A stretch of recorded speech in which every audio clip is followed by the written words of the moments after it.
Are we live? We are definitely live. Hey, welcome to another episode of what? I mean, we're the Northwest Brewmeisters, and of course, full disclosure or disclaimer there, we're not actually meisters, but again, who's going to watch Northwest Brew amateurs? Yeah. I mean, I might. Would you? I would. You can still learn things from amateurs, I believe. That's true. So, like how to not do things. How to not do things. Which I'm sure the folks watching learn a lot of how to not do things from us. Welcome back to the show. We had some delays with our brew schedule. We've had some weather up here in the Northwest. And my co-host here had his anniversary, so we couldn't brew on his anniversary. 22 years. Family 22 first. years. Thank you. So hearty congratulations to Jamie. Thank you very much. All right. So here we are, Monday afternoon, Washington State, getting ready to make some more beer. That's what we do. So where is the recipe sheet so that we can talk about what we have? Right here. It's okay. All right. So today, I better be careful. This got all soggy. One of us might have had a brew disaster in his kegerator, keezer thing that he built. And that would be me. All right. So today we're making a Skagit Stout, which of course is just a stout. But since we live up in the Pacific Northwest and the Skagit River is a very famous river up here, it's a Skagit Stout. All right, so we did a lot of this beforehand, but let's see. Jet black stout with complex coffee-like aromas from the roasted malts. Creamy, long-lasting head. Original gravity, 1.048. Final gravity, 1.012. ABV, 4.7. Nice, that means you can drink a lot of this. Low octane. Yes. I actually like that because it means you can drink more. And IBU 41, so it's not going to bite you too bad. Not going to be too bitter, nope. Unlike the IPA, which we'll be drinking today, at least at the beginning. We may have floated a keg this afternoon. So did we broadcast our IPA? We didn't do that. I think the IPA was made before we started broadcasting. Are you sure? Pretty sure, because I think we made the IPA here. That's right. And it boiled over. Because we used to. We're in my garage, by the way. But we're in the garage. We're not at my house today. We used to brew on my front porch, but it's the weather is just not really. In the wind. Yeah. Yes. The weather is just not conducive to brewing outdoors today. It's hard to put a camera right in front of your front door. And if any of you are joining us from last time, we tried to use that awning, and it just wasn't a good experience. So anyway, we're in my garage. It was bad. And we'll brew outside when it's nice. I guess that makes us fair weather brewers. Fair weather brewers. Although, it's cold as all get out right now, and your garage door is open, so maybe we're not fair weather brewers. No, we're just dry brewers. We don't like being wet. The point is, we made an IPA a couple of months ago, and we've been drinking it, and we floated it today, and so we're actually going to pour some of these. Yes, we're going to polish it off. We're going to drink it with you. All right. And we'll probably talk about it because I have some disparities with it. And I'm sure we'll have some fun discussing it. Okay, we will discuss that in a minute after we're done. All right, so we did the kit inventory, and it says store liquid yeast and hops in the refrigerator. I did that, and then one of my hoses leaked, and they got covered in beer, a lot of which is still in the bottom of my keezer. It was a bad day. I was so mad. I was so angry. Steeping grains, 3/4 pound of roasted barley. 1/4 pound crystal malt and 1/4 pound black malt. All combined into what is called a muslin sock. Pretty much a giant tea bag. Yes. But you've seen this before. So I don't really have much of an aroma on these, but whatever. Okay. 6.6 pounds of golden light malt extract. Oh, you should probably put that in the bag. Yeah, you're right. Because we're going to do it different today, remember? Yeah, you're right. All right. Okay. So 6.6 pounds golden light malt extract, LME. Our hops. Where are the hops? Everything's in the house. Where are the hops? Oh, the hops are in the house. Oh, mildly unprepared. Again. We could show them the hops. We always show them the hops. And I'm going to get that. Goodbye. I'm going to get DNA. I am going to get a check. That's what I'm going to do. Let me sit here and stare at the camera. Okay, just because I have the camera doesn't mean you can't talk. That's not the hops. I'm not getting the hops. Yeah. Oh, that's right. You did say you're getting the LME. Okay. So this is the liquid malt extract that we use. Some company named Brew did all the work for us and extracted the malts out of it so we don't have to do that. And then reduced it down into a molasses. Pretty much it's almost like a honey molasses looking thing, and it's typically sweet. But you'll see more of this later when it's ready to go into the boil. All right. I'm going to put this back inside because it's colder out here, and the colder it is, the harder it is to pour. Notice I'm wearing a coat. All right. So anyways, while he's doing that, let's continue down to the list. Hops. Hop number 1, Magnum. Which, if you ever say the word Magnum, you need to say it like that. Magnum. You can't just say Magnum. You have to say Magnum. All right, that's hop number 1. Hop number 2, Northern Brewer. Oh, this is going to be a little bit. Look, check it out. 60 minutes, so we put the first hops in right away, right? Without boiling it over. Let's try not to do that today. Who does that? Well, I think we're like 3 for 5 on boilovers. All right. As in, like, we've done it 3 times. Boy, we're good at this. Okay, and then 5 minutes for the Northern Brewers. This is going to be a little hoppier than some stouts that I've had. Yeah. All right, the yeast is first choice Y yeast, 1084, 62 to 72 degrees Fahrenheit. We got to admit, we kind of like yeasts that have a very broad temperature range because we don't have temperature controlled like fermenter boxes, although I want to build one. I saw one with a dehydrator. So, like, you could get, I guess, a refrigerator or something and then get one of those Inkbird dual temperature things. That's what I have, which I love it, but I don't use it for the heating side because mine is just a cooler. You just keep it cool. Yeah. But, so you don't want to put like a space heater inside there because I just don't know what a space heater would do. It probably wouldn't do it. But for astronauts? No. Oh, that was bad. That was horrible. That was horrible. I caught that text. That was, dude, I hope you were drunk when you sent that. That was bad. Was a total dad joke, man. It's horrible. Total dad joke. Horrible. All right. So anyhow, so you put this dehydrator in the in whatever your temperature controlled fermenter box is, because obviously you're going to have your carboy or your bucket or whatever you prefer to ferment in. I've read people have used the same kind of chest freezers. Sorry. I've read people use the same kind of chest freezers that we're using to keep our kegs cold. They just obviously raise the temperature on them for whatever they're doing. You'd have to get one about the size of your chest freezer though. Mine is small. I don't think a carboy would even fit down in there. Yeah, maybe not. But I know what they'll do is especially when a lager, because you're supposed to ferment in a colder temperature to lager. That would be an ideal environment for lager. Yeah. Well, so anyways, like your fridge there, right? Something like that. You tear out the shelves and stuff. But you put the dehydrator, just like you get from Ace or whatever, or some prepper store, where they have dehydrators, and you take the base of it, and because they only go up to like 175 degrees, they don't get super hot like a space heater does, right? So they'll just blow warm air, and they'll keep your thing right where it needs to be. So anyways, I thought that was a pretty cool idea, and eventually we should build one of those. But for now, we're using our house. It works. It works. All right. Which goes back to the yeast. The yeast temperature range is more forgiving for your fermentation temperatures. So we're kind of in the ballpark to where if it's a little bit too cold, it's not going to affect the beer. Maybe not too much. Same if it's a little bit too warm outside. Because since we typically brew ales, we kind of target anywhere from 65 to 74 degrees Fahrenheit. And that type of yeast you're describing will just give us a little bit of, wiggle room based off temperature. Although we did that one bock, that was okay. That was a lager. Bocks are lagers. Bocks are lagers. It went pretty good. Yeah, it was okay. It was, I wasn't amazed by that one.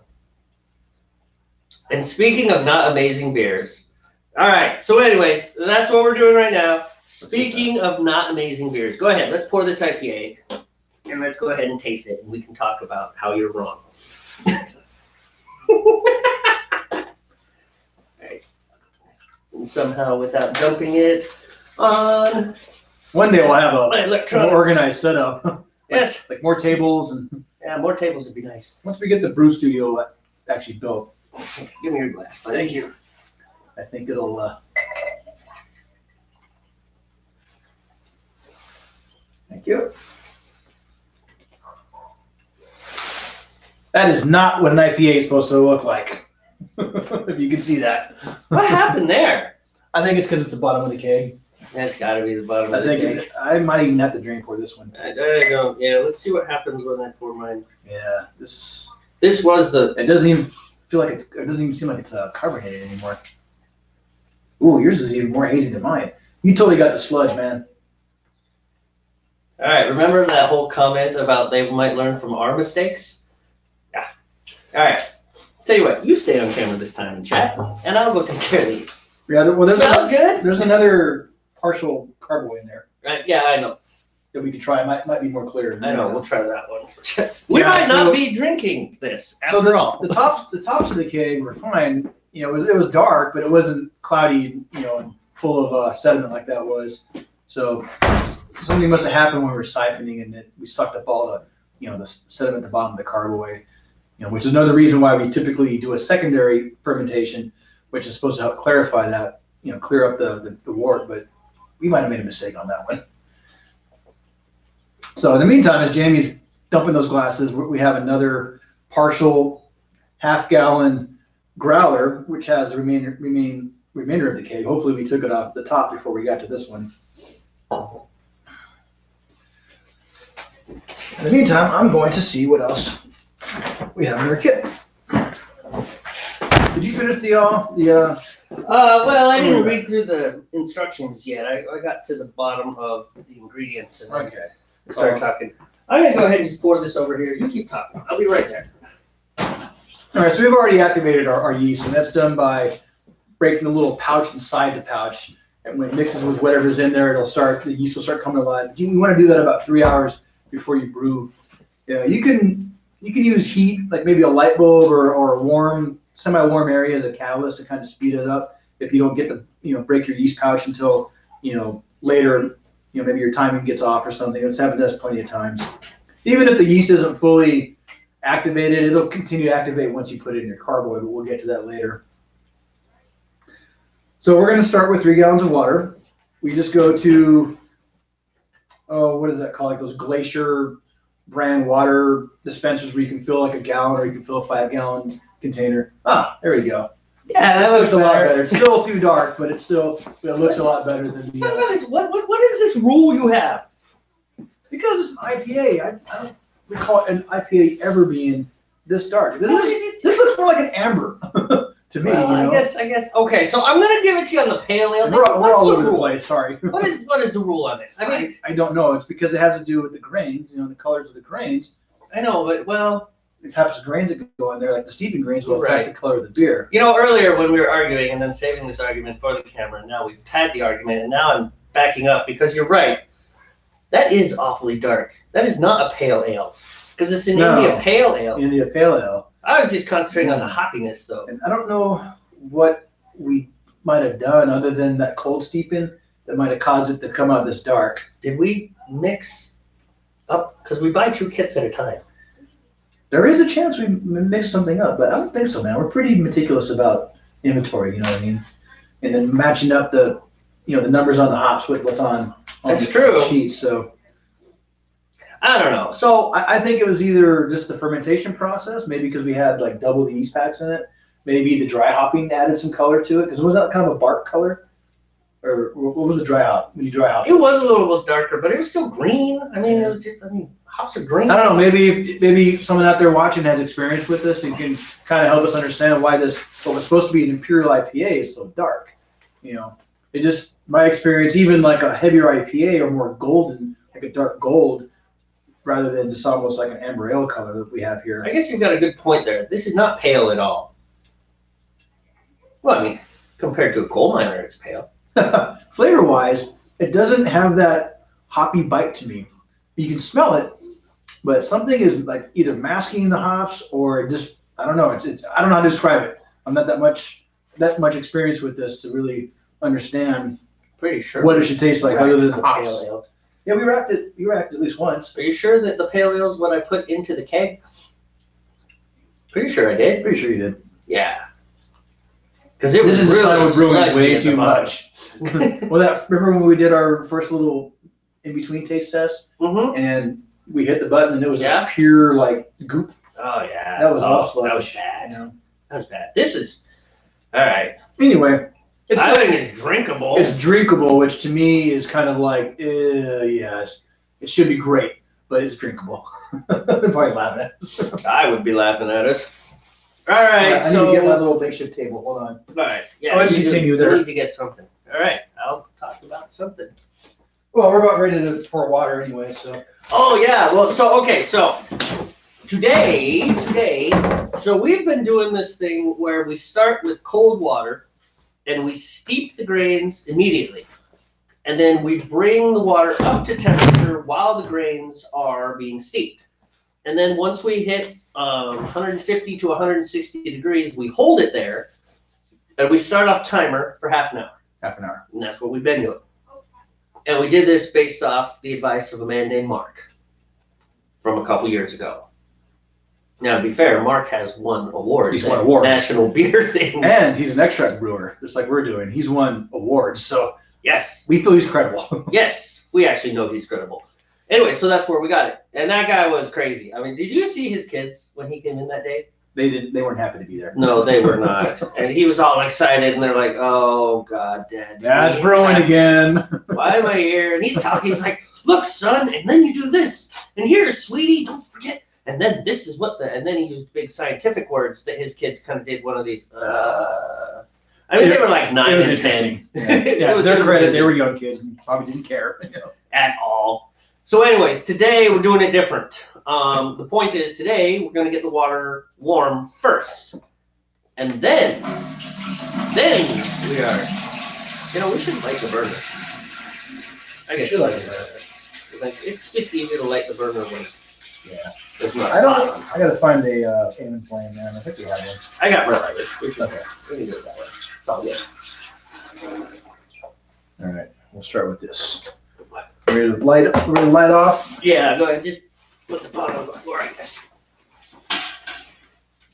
So, did you close the valve? I did, but then I reopened it. Okay, so you But I'll just do got it in a it. second, though. Yeah, we're open. Ready? Woo! All right, that was cool. Oh, Really? I like our show. This is fun. we're playing with fire. Yeah, trying to kill ourselves. All What's right. going on there? That's probably good. I mean, All right. all right. All right. Yeah, we're just using good old-fashioned Hank Hill style propane. For any international viewers, Hank Hill is a character in a cartoon, What cartoon? King of the Hill. Oh, that's right. And he's a propane salesman, I've never seen King of the Hill. by the same guys that make Beavis and Butthead, so that tells you a lot right there. That's probably why I've never seen King of the Hill. All right, we're going to continue putting our initial 3 gallons in the boiling kettle, which, by the way, this is stainless steel, not aluminum. Hey, so do you know why you can't use aluminum? Because aluminum puts off fumes when it heats up, and it can interfere with your water. Is that the whole Alzheimer's people have aluminum I don't know about that, pans? but I know that stainless steel does not put off fumes. Fumes is actually the correct word for what heated metal puts out in the atmosphere. A lot of people say, "Oh, my tank's running on fumes." That's actually inaccurate. It's vapors. Anyway, sorry, nerded out here for a minute. You think?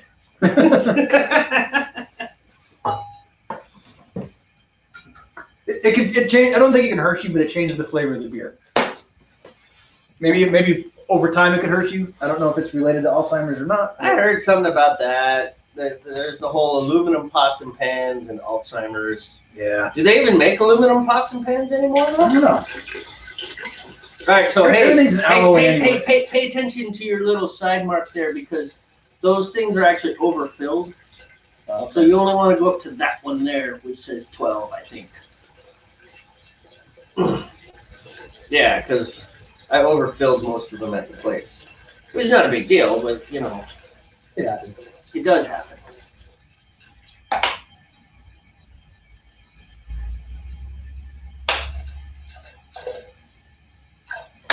Why does your burner sound like a wood fire? I don't know. I bet Brand new burner, by the way. brand new. Because being the most professional broadcast. I don't know, man. It's definitely distributed heat. Oh, you're good. Being the most professional broadcast this side of the Columbia, we were well prepared. That's why we started exactly on time, right? Right. When is on time? We don't even know. We really need to fix this. Well, we'll get better with time. Time for a check. We'll get better as we, as we get our process down. We'll just know what works and what doesn't, and we'll get a little better at this. Well, summer will be easier. We won't get stuck in our driveways because of snowstorms. All right. All right. I'm just going to get an initial reference temperature to see what we're looking at. I just took my hand in the water.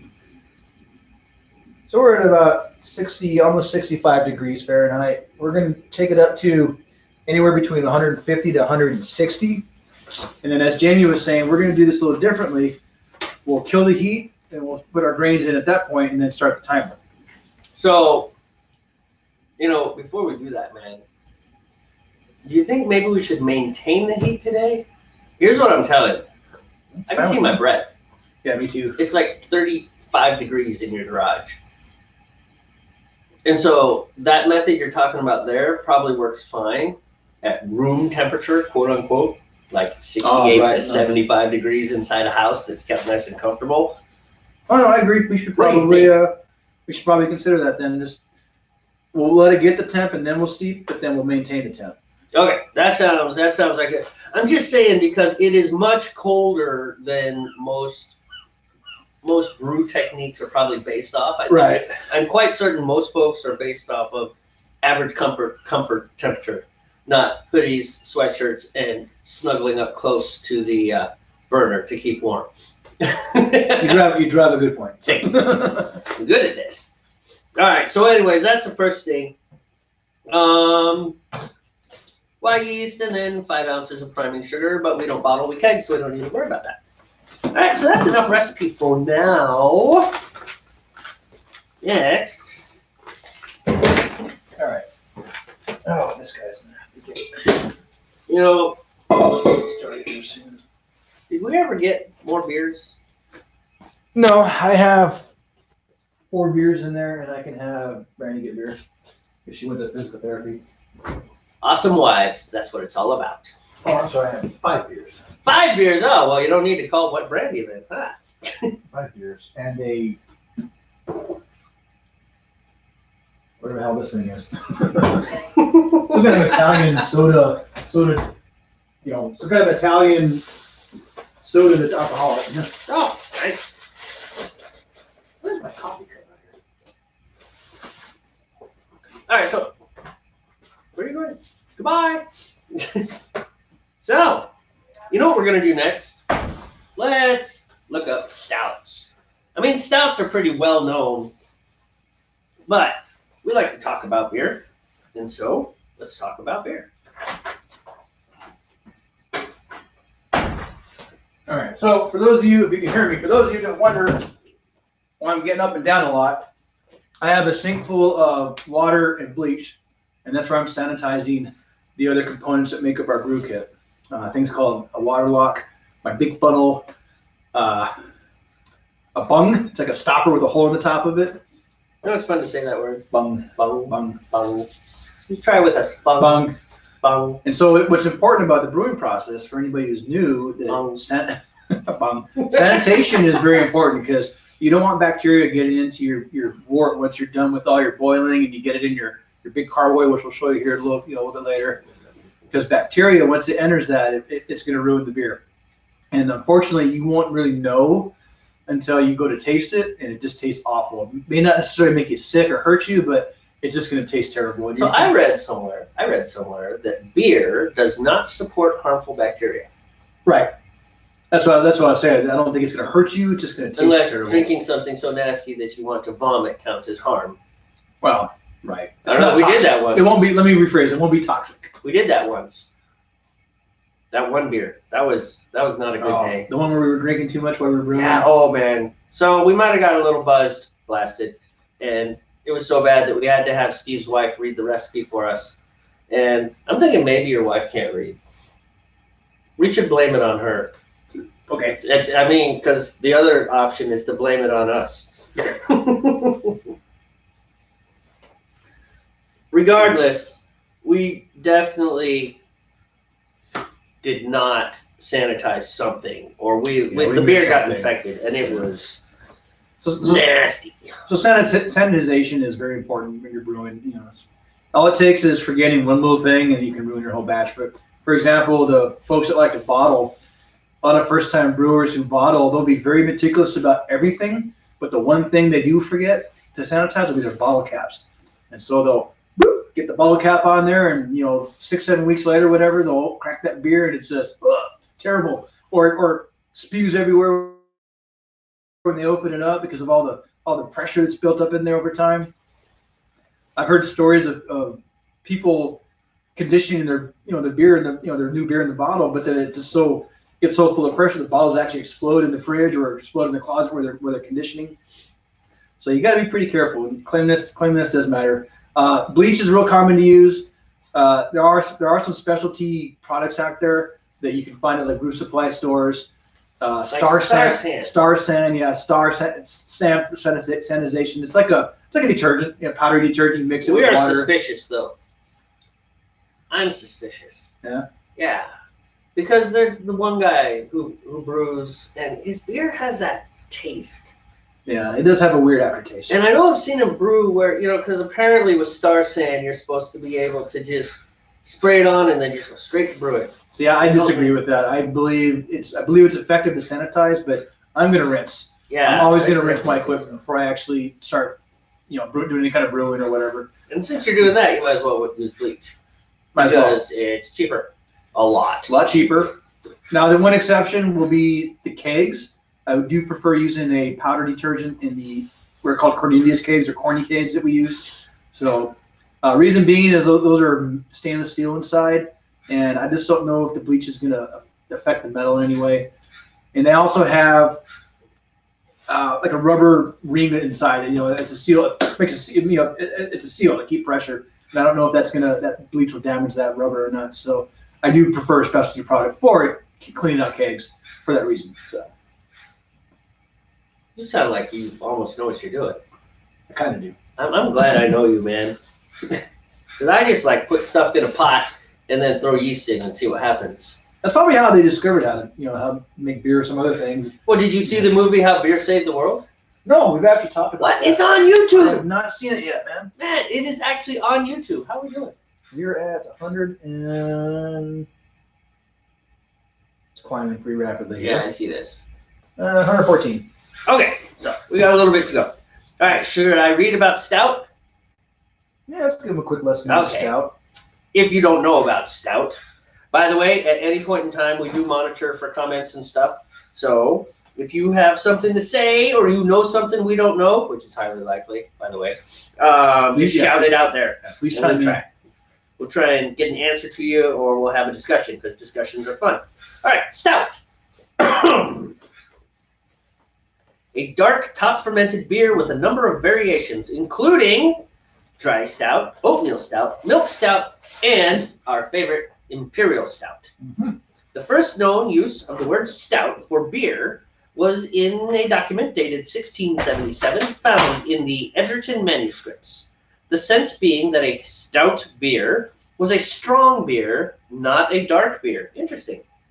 The name porter was first used in 1721 to describe a dark brown beer that had been made with roasted malts. Because of the huge popularity of porters, brewers made them in a variety of strengths. The stronger beers, typically 7 to 8% ABV, were called stout porters. So the history and development of stouts and porters are intertwined. And the term stout has become firmly associated with dark beer rather than just strong beer. Huh. I didn't know that. Did you know that? I did not know that. So, that's stout. When it goes down here, porter originated in London, England in the early 1720s. The stout quickly became popular in the city, especially with porters, hence its name. It had a strong flavor, took longer to spoil than other beers, and was significantly cheaper than other beers, and was not easily affected by heat. Within a few decades, porter breweries in London had grown beyond any previously known scale. Large volumes were exported to Ireland, and in 1776, it was being brewed by Arthur Guinness at his St. James Gate Brewery. The beginning of Guinness. All right. Let's do a quick look at some other ones. Milk stout, also called sweet stout or cream stout, is a stout containing lactose, a sugar derived from milk. Because lactose cannot be fermented by beer yeast, it adds sweetness and body to the finished beer. Aha! No. Step down, come back down. This is a team show, and I'm all by myself. I'm lonely here. I know. I'm just getting stuff. We went and purchased some supplies today. I left some in the back of my truck, so I had to disappear for a moment. Dude, we need to make a milk stout. Yes, milk stouts are good. I mean, it's like a milkshake and a beer at the same time. I've seen some at the Beer Works. I've had it before. We've had it before. Like when we used to, before we started brewing again, when we just kind of get our specialty beers, we had something Dragon's milk stout. I forget who makes it. Honestly, it's been so long, but yeah, I agree. It was good. But you got to get a good milk stout. I got a milk stout by the Nitro Brewery. Maybe I just don't know how to drink their beers because it has to be in a glass. They have yet to impress me. Anyways, This is gross. Me and Wendy drank all of it just to give each other a hard time. Oh, okay. Like we should have poured it down the sink. It was not good. Not good. All right, so that's a milk stout. So lactose. Remember that whole thing about 31? Where are we at? Still climbing. So we're at 140, 141. It kind of fluctuates depending where I'm at. I don't think the heat's evenly distributed. We should still probably trim because as it gets hotter, It's it gonna gets keep hotter getting quicker. Yeah. Yeah. The goal is to maintain temperature, not get it boiling yet. That comes later. So, in any case, what was I saying? I don't know. Lactose, milk stout. Yeah, so, unfermentable sugars. I guess your crystals and stuff. And that's your difference between, like, your sweet beers, and then, like, your highly attenuated beers, which is a word I learned about 2 months ago. Well, no, it's not highly attenuated. It's well attenuated. Well attenuated. Well attenuated. That just means that the yeast had consumed all of the fermentable sugars. Yes. And so if you have mostly fermentable sugars in your wort, the beginning liquid before you turn it into beer, then it's going to be not sweet. It'll be very dry, and it should be pretty high in alcohol depending on how much fermentable sugar you had in. Depending on what sugar you put in there, yeah. Right. But if you put, and I guess your crystals, like your crystal grains and stuff, they have quite a bit of unfermentable sugar, which is why you'll get a sweeter beer. Right. I almost sound like I know what I'm saying. It's great. Drink beer. Well, no thanks. Drink beer, no things. Yeah. Cheers. Nice. Dry or Irish stout. The Ireland standard stout has a drier taste than the English and American sweet stouts. They came to be called dry or Irish stout to differentiate them from stouts with added lactose or oatmeal. Wait, what's the deal with the oatmeal? Did I say anything about oatmeal earlier? I don't recall. I don't think I talked about oatmeal. We're kind of holding at 145. We might need to maybe heat up a little bit more, just for a few more minutes. We're almost there. I think we should target 155 right in the middle, and then let it maintain. We need an aiming flame, dude. We really do. Because it'd be nice. I'll go find one.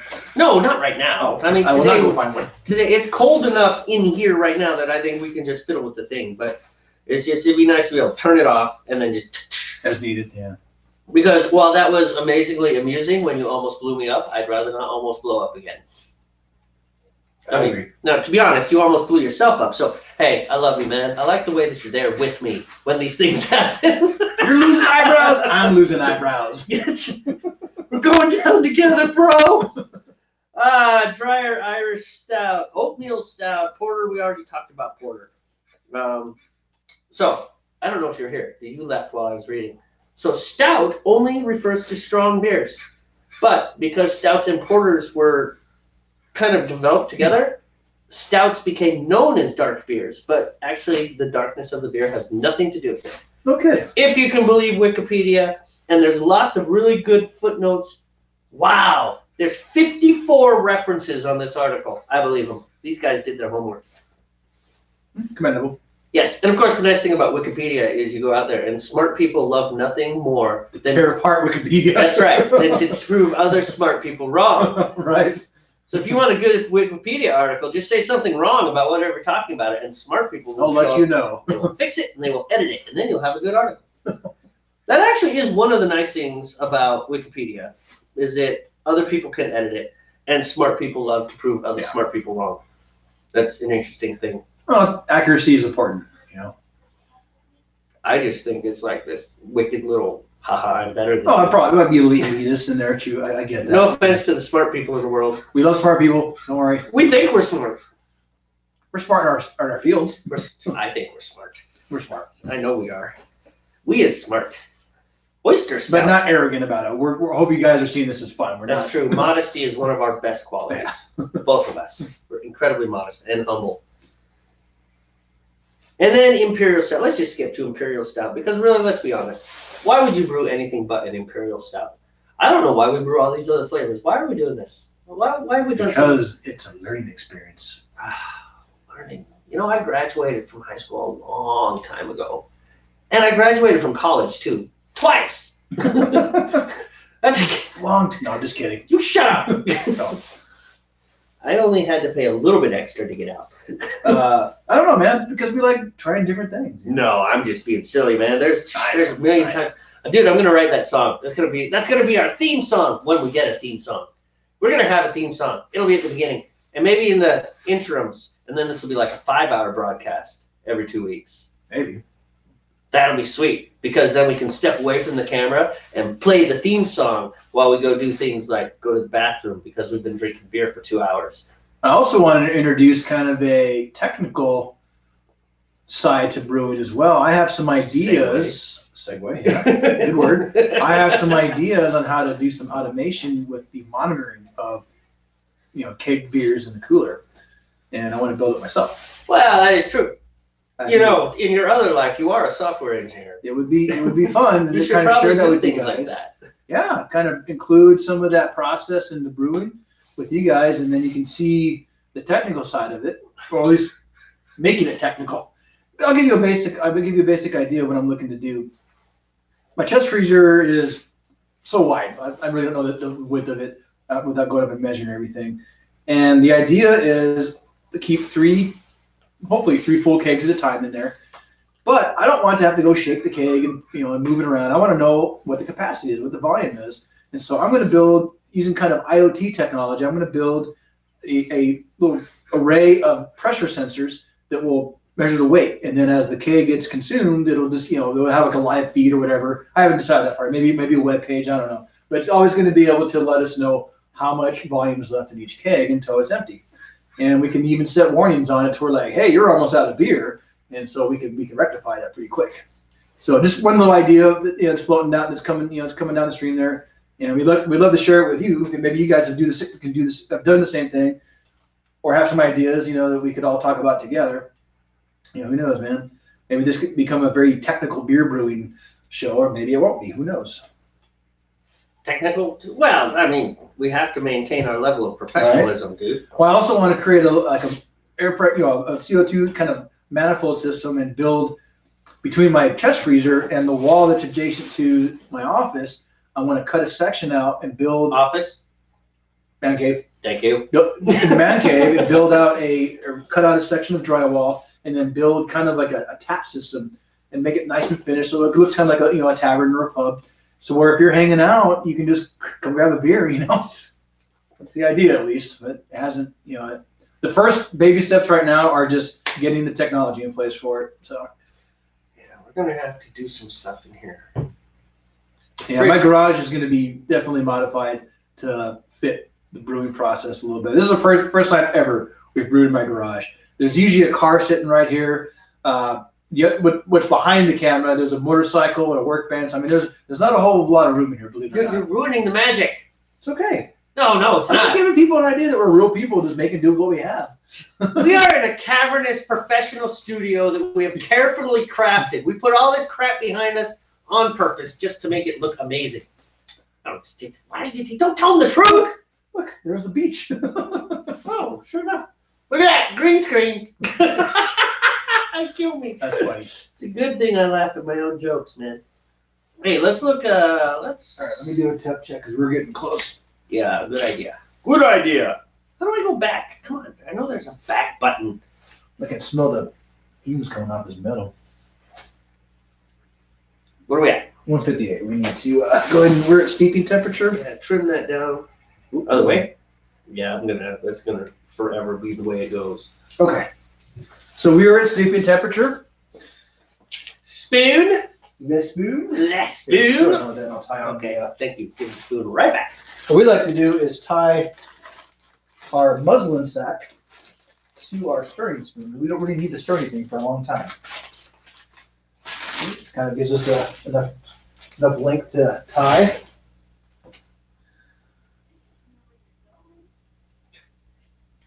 You know, at some point you should probably go get a bowl. Oh, I know, right?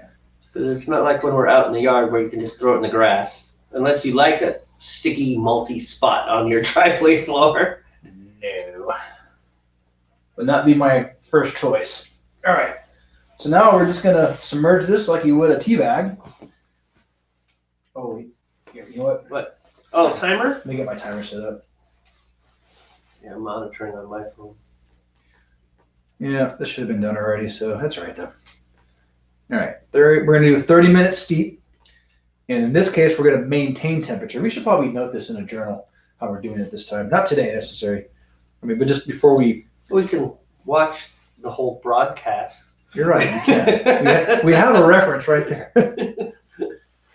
All right. Although I think written down journals is pretty good, because I'd rather not have to spend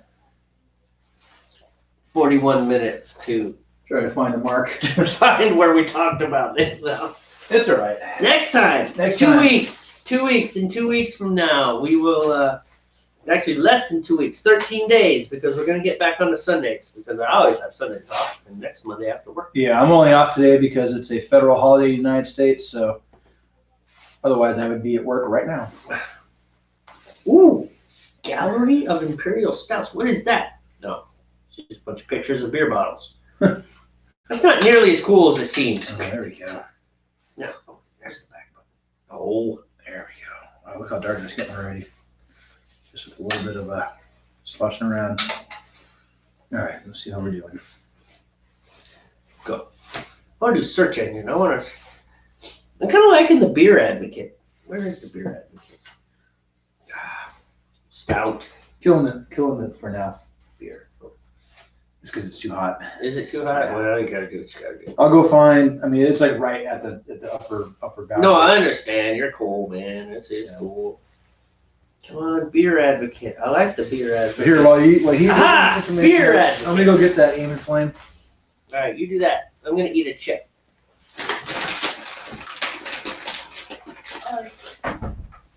Or several chips. It's interesting what you find in a cabinet when you haven't eaten all day and think, boy, we probably shouldn't drink a whole bunch of beer without eating anything. So, chips it is. Carb, fat, good for absorbing alcohol. All right. Here we go. Beer Advocate, which I actually like more than Wikipedia. So, strikingly bold. I don't have enough hands here. I'll put these. You stay there.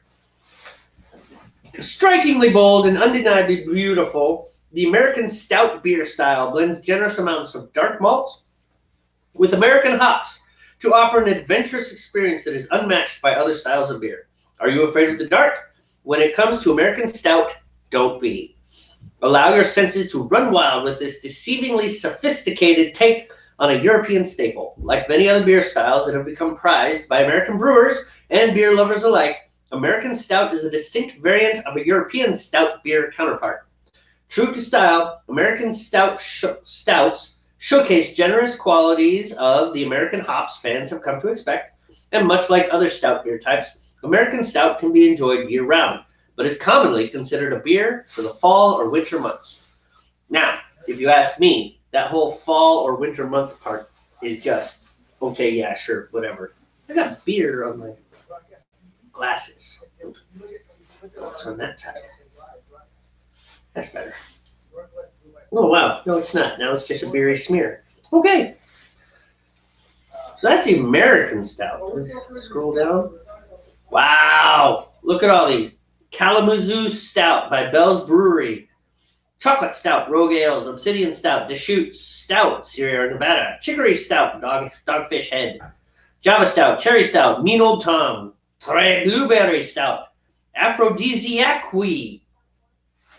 I'm pretty sure I said that wrong. Aphrodisiaque. Brasserie du Ciel.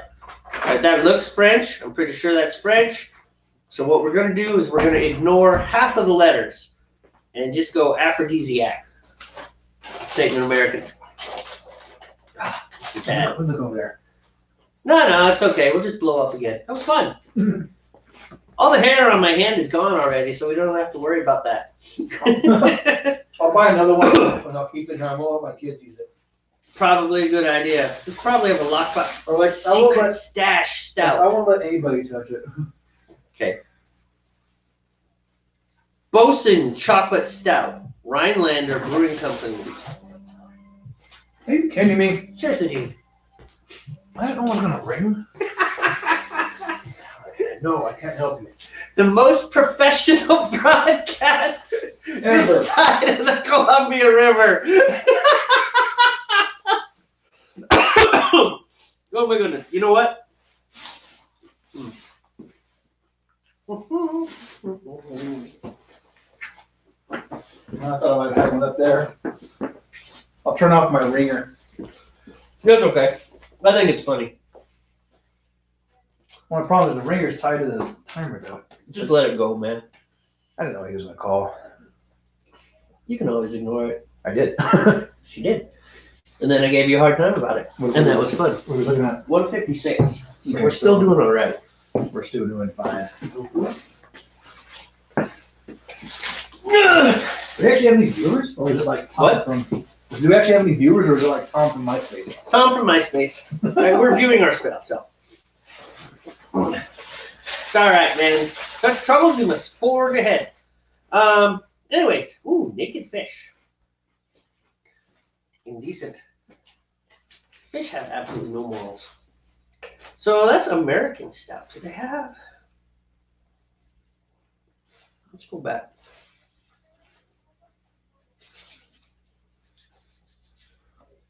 Top rated beers. Stout. American Beer Advocate. Let's look at this one. No, this isn't really an article. Is it more like a just votes? Somebody's votes? Well, so you should tell them about your Beer Finder app. Not yet. I'm not ready to talk about that yet. We didn't say anything. I have a project that's kind of on the back burner. We'll talk. We'll tell you guys about it. When it's sometime. closer to ready. It's not, it's not ready to be talked about yet. Look at what the Beer Advocate actually is. Check it out.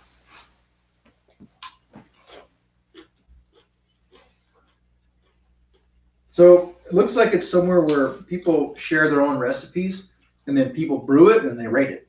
Well, go back. If you know how. I don't even know how. I know how. Okay. What are you talking about? Click that purple one. Oops. Go back. Don't click that purple one. Go down. There should be another purple one down there somewhere. There it is. That one. Look at this. Name, brewery. Name, brewery. Name, brewery. Okay.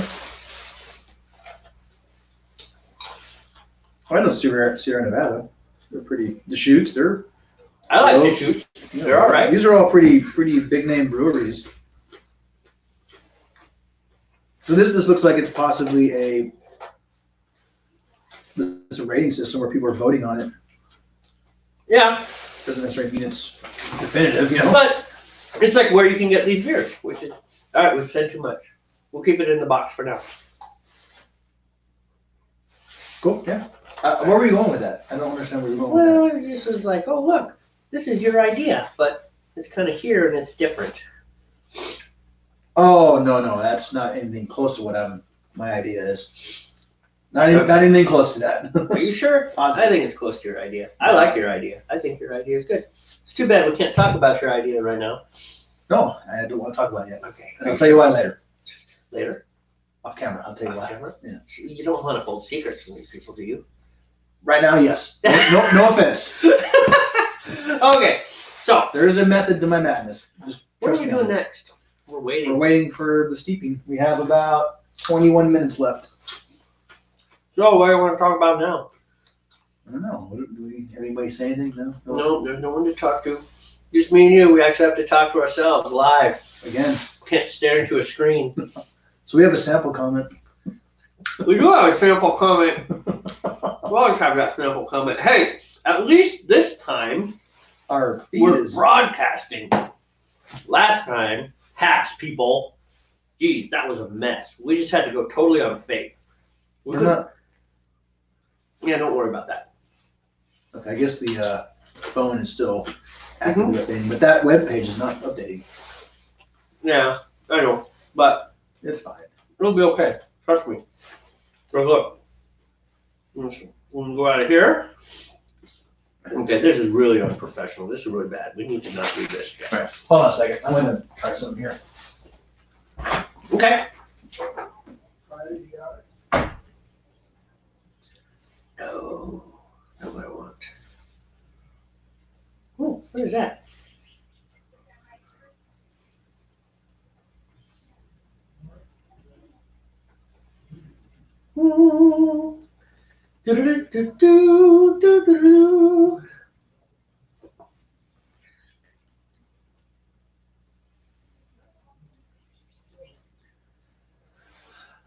Well, I suppose I should pretend to talk to people who aren't there, but we don't really have to do that, do we? Has anyone showed up in the last couple minutes? No.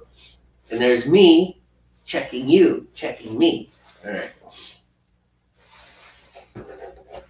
I don't want to download the Facebook app to my phone, to be honest. I don't know. Facebook has been very disappointing. What do you think? I mean, I originally joined Facebook because of my musician sites, which, by the way, at Jamie Aston. Eventually, I'll do something on there. We have one viewer. Huh? We have one viewer now. Yeah, that's us. No, we have another viewer, a legit viewer. You? My daughter. That's dirty. She wanted to see what it was all about, so I helped her find the YouTube version of it. She's on the YouTube. She's viewing the YouTube version. Who is it? It's Riley. Ah, man. I already told you how much I love your kids. So I really do. So we have one viewer right now. Yes, she is related to me, but hey, it counts. Hey, you cheat however you want. It's not like I went and opened my own account just to make a viewer. You ain't cheating, you ain't trying, right? Correct. So, Riley, if you're watching still, thank you for joining us. You might learn a thing or two about brewing. I can hear her laughing through the door. This is horrible. I know. Hey, let's talk about the wart chiller. It's right over there. Go grab it. Oh, yeah. Yeah, we got cool new toys. We're actually happy about this because one of the things that we've had a problem with, not so much now, because today we are just going to pretty much just put this out in the snow, aren't we? When it comes time to need to cool it. We're going to need heat. Ah, there she is. Hi, Riley. She made a comment. We're going to need heat because we're down at the low end now. Oh, hey, Riley, hang on, because your dad's about to blow me up. Okay, so this time, here's my idea. Don't turn it up quite so much. And wait until I get the lighter down in there. Okay. You ready? Not quite yet. All right, go ahead.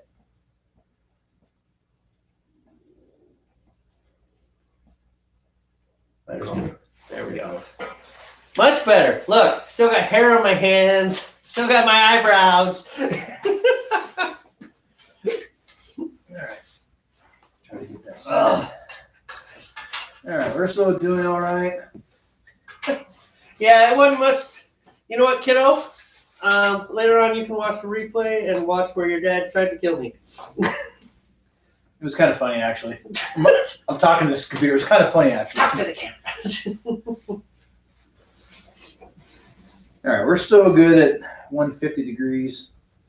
So we're definitely at the low end of the boundary, but that's okay. I don't think a few minutes at below temperature is going to hurt anything. All right, was there any more of the IPA left at all, or did you actually get it? No, that was it, man. Okay. I mean, we had just a little bit, and that first, No, that's fine. that was full of sludge, dude. Bad. I mean, we could have drank it, No. And nobody would have wanted to be around us tomorrow. No.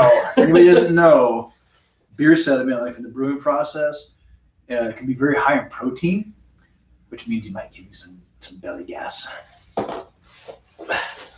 As in, like, I almost chased myself out of my own car the other day. That was pretty It bad. could happen.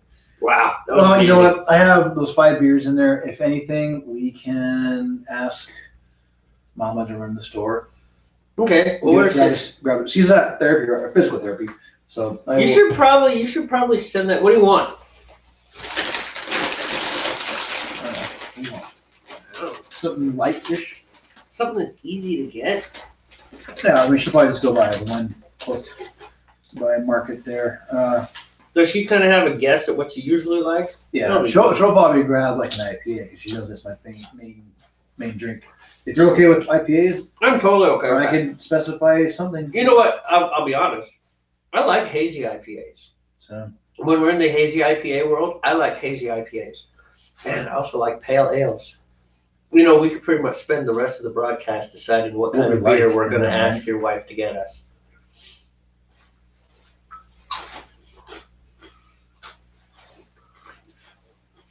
you text.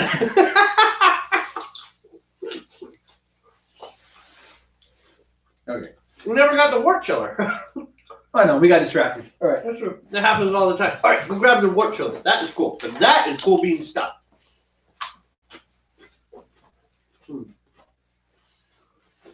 How clean is your garage floor?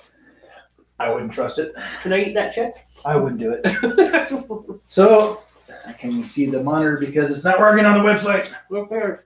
Right here. It's okay. It's still showing me text. Oh, look right there. That's right there. Okay, so this is our multi-stage wort chiller. This was a gift from a friend of mine. Nobody can see your head, dude. Sit down. That's fine.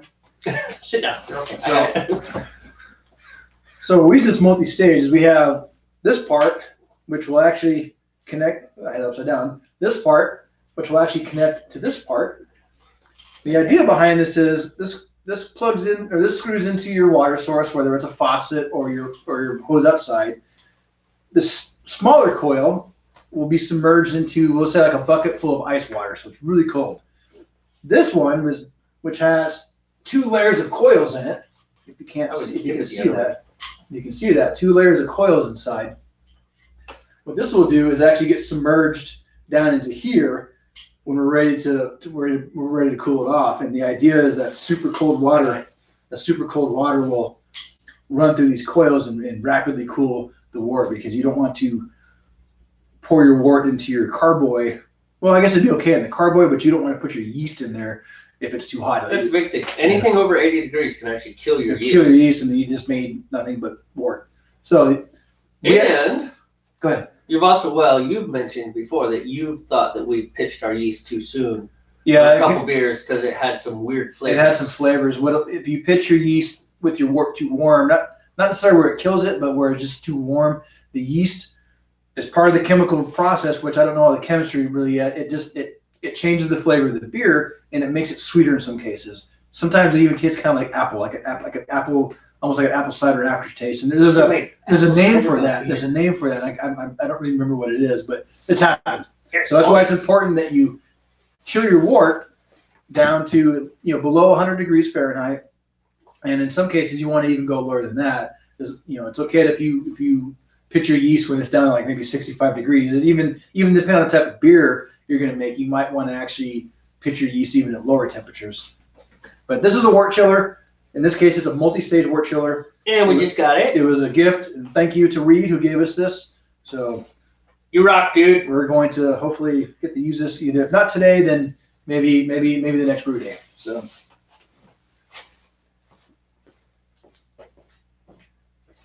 we'll figure it out.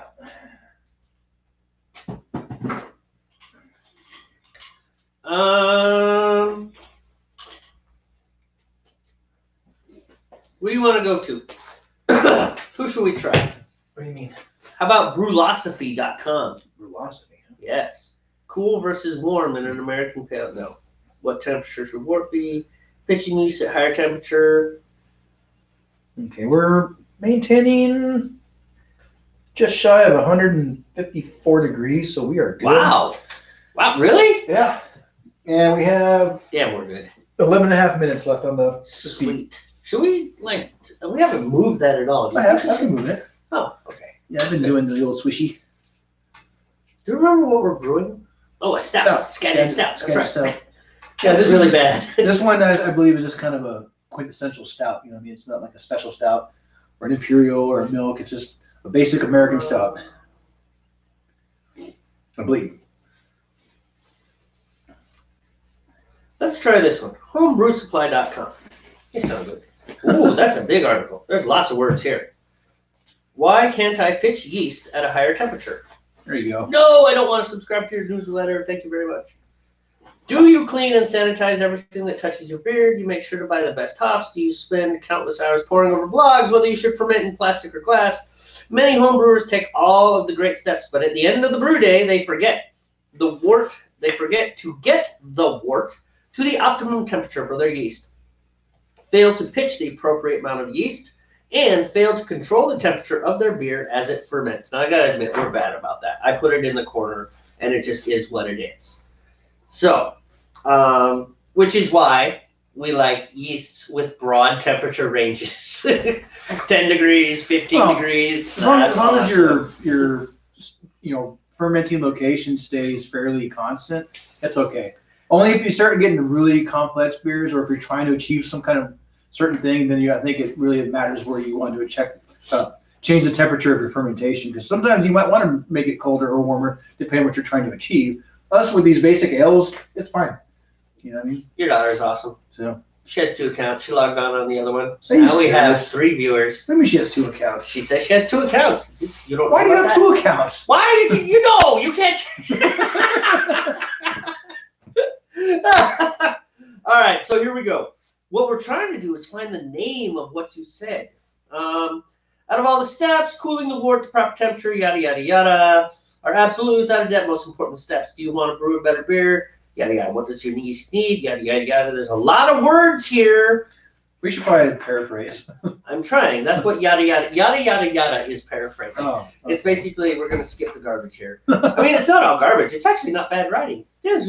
Well done, homebrewsupply.com, made in the USA. I have no idea which homebrewsupply.com this is, though. I mean, they could be out of Oklahoma. Yeast are temperamental single-cell organisms. We know this. We throw them into your beer. If you don't have the right nutrients, temperature, environment, they're going to throw a fit, and this will involve the creation of off flavors. Doesn't matter if you spend $22 on a pound of Citra hops, which apparently must be awesome hops or something. Cold? Hot? Getting on the high side, but not over. All right. I'm just bringing the temperature down a little bit more. So next time you want to make another Skagit Stout and try with the cold steep method? Good. Yeah. Sounds 2 good to weeks me. away, and I love Stout. Oh, what if it's weather's cold also during that time? I said, what the weather's? Oh, you said cold steep. Never mind. Yeah. I said cold steep. So Right this away. time- Right away. Submerge it. You're talking. what's that? You're talking about submerging it right away. Right. Yeah. Exactly. Cold steep, as opposed to warm steep. Right. That sounds like terms to me. I think they should be terms. I think the Beer Brewers Association of America should adopt these terms that I just made up. They probably already have them. Cold steeping is actually probably legit. I think it's fine You know? that I'm allowed to steal those terms. All How's right. your beer? Oh, you need a beer. I do need a All beer. right, let's fix this. Oh, wow. Jeez, I'm empty. Let's Where keep did going we- into the glasses, even if we get bottles. Are those bottles or cans? Bottles. Bottles? You want to continue with the Yeah, continue with the glasses. It looks classy, even though I just said that on camera, and so now. Everybody on camera's going face palm. Or not? Wait. It's only Riley and her 2 accounts. Yes, her school account. She's watching beer brewing from her school account. I don't know. That's a good idea. That's, to be honest, you might want to shut that other one down, sweetie. Just watch from your own account. School, 13 years old, beer, I don't know. Not a good idea, kiddo. All right, so continuing to read. So yeast, too much, or even sprung for yada, yada, yada. All these steps are good. They're pointless if you don't take care of your yeast. So if you do everything right, but you don't do the yeast right, then that. If you pitch yeast into a hot 85 to 90 degree wort, some of the yeast may die and you may end up with beer that exhibits some awful off flavors. If you don't pitch enough yeast, off flavors. Fail to control the temperature during the fermentation, off flavors. All right, I'm going to step out on a limb here as a complete amateur and tell you, not controlling the temperature. I like my beer. It tastes good to me. It tastes good as all these other craft beers. Not every batch tastes the same, but that's because, well, for one thing, we haven't made the same beer twice yet. But, nope, that one. But the other ones, I'm sure. Also, you'll be sad. So very sad. Don't you want to taste the pineapple and tropical flavors of your Citra hops? Well, if you make a beer with strong off flavors, those brilliant waves of fruit flavor you're expecting from the Citra will be buried, and you won't be able to enjoy them. Nor will you enjoy the distinctly sweet flavor of the Golden Promise malt that your LHBS charged you $2 a pound for. Instead, you will taste dead yeast. The acrid burn of fusel alcohols, green apple or pumpkin, and other potential off flavors. So, there you go. Green apple or pumpkin, which Steve swears he has tasted green apple in our beers before. With someone who likes ciders, doesn't really hurt my feelings. All right. Ha-ha! I found it! I thought we were going to still do the glasses. Why do you have a koozie? Because classy, remember? Classy. I thought it was glassy. No, give me my beer. Give me my beer. Thank you. Okay, I'm going to Bifrost. All right, winter ale. Oh, this is the one that you said, that's a lot stronger than I expected it to be. Yeah, these are winter ales from Elysian Brewery out of Seattle. We like Elysian. They make good beers, right? They do. They do. They do make good beers. If anybody listens to certain radio stations who's heard of the Men's Room, the Men's Room Red is from the same brewery. So Men's Room. Locally, well, at least at Seattle, it's 99.9. I can't speak for post-adolescents with pre-adolescent mentalities acting like adolescents. Oh, it's entertaining to somebody. So. Yeah. And the brewery that kind of endorses them. I'm an elitist. I get it. The brewery that endorses them, hey, they're making a lot more money than we are. We just started like 6 or 7 weeks ago, and when you're as professional as we are, it's okay. It's gonna take off, dude. Anyways, hey, check it out. I found the term. Elysian makes a lot of beer, not just mentioned red. Hey, try them. I found the term. Are you ready? I'm ready. Yeast autolysis. Does that sound right? Wow. Autolysis. I have never heard that word actually. AUTOLYSIS. Fancy term for yeast self-destruction. Oh, is that what happens when it's too hot? Yeah. Okay. A lot, and that much I knew. See, we're learning stuff. A lot of your yeast will die if you make it too warm. And if you make it too cold, of course, they're just gonna go to sleep. It'll just become dormant, mm-hmm. Which is actually part of the process, depending what you're making. There are times during your fermentation you actually want to put your yeast to sleep. There's a name for that, crashing or something. I think it's called crashing. Why don't you know all these names that you know they exist? Because I don't know everything. I'm so disappointed. I thought you did. Because I don't choose you as my partner. I was quite certain you knew everything. Because I know a lot of stuff, but I don't. Thing is, I learn these things and then I kind of forget some of the details, and so I have to go back and look it up again. So check it. The yeast cells die, the cell walls rupture, and the off flavors come out of the cells. Oh, okay. And that's where you get your green apple and pumpkin and other potential off flavors. Oh, and fusel alcohols. That I don't like. I do not like it when I can taste the alcohol in my beer. I hate it. I don't drink hard liquor for exactly that purpose because I think it tastes like crap. Want to taste the alcohol, yeah. Yeah, it's like, yeah. You can tell a well-brewed beer that has a high alcohol content because you won't taste the alcohol. You know where I want to taste the alcohol? My mouthwash. There you go. And the burn. The alcohol and the burn because I know it's killing things in my mouth. I don't want my beer to be my mouthwash. That's right. Wait. All right, we have about a minute and a half. You're a freaking genius. Beer mouthwash. Dude, that's fantastic. We're about ready to come off the flame, yo. Okay. Are we running down on time? Yeah, we have a minute and a half. Did you ever get the bowl? I'm You should probably do getting it that. right now. Good idea. All right. Let's talk about fusel alcohols. This is something interesting. So when you pitch a yeast into a wort that's close to target fermentation, you'll end up with better beer, and you won't get the fusel alcohols and the green apple and the pumpkins tastes. All right. Yeast autolysis or yeast autolysis? I don't know. Somebody correct me. Let me know what this is. Let's just skip down to the yeast likes to. What is that? There's a lot of writing here. All right, so I'm going to tell you, if you go to homebrewsupply.com, exactly like that, this is a good website. I endorse homebrewsupply.com. Dude, this is the person who wrote this. Good. I mean, they're writing good and it makes sense, but there's a lot of writing. Let's get down to fusel alcohols because that's interesting.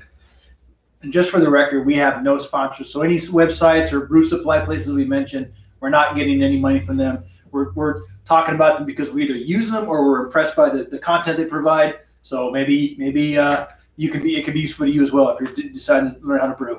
And please don't sue us. All right. Ready? Fusel alcohols. This is cool. When a beer ferments at too high of a temperature, say an ale yeast in the 75 to 80 degree range and higher, the yeast will create more fusel alcohols.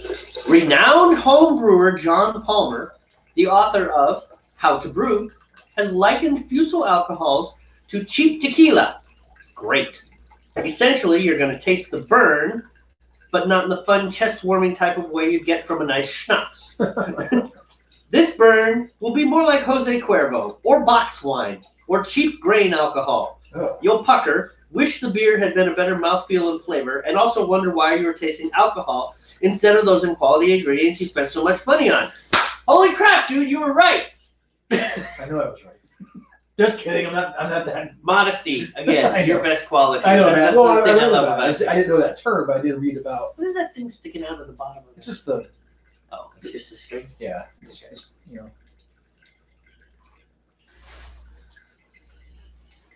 That smells so good. We just sit here and smell this for It the does rest of smell the really night. good, actually. It's amazing.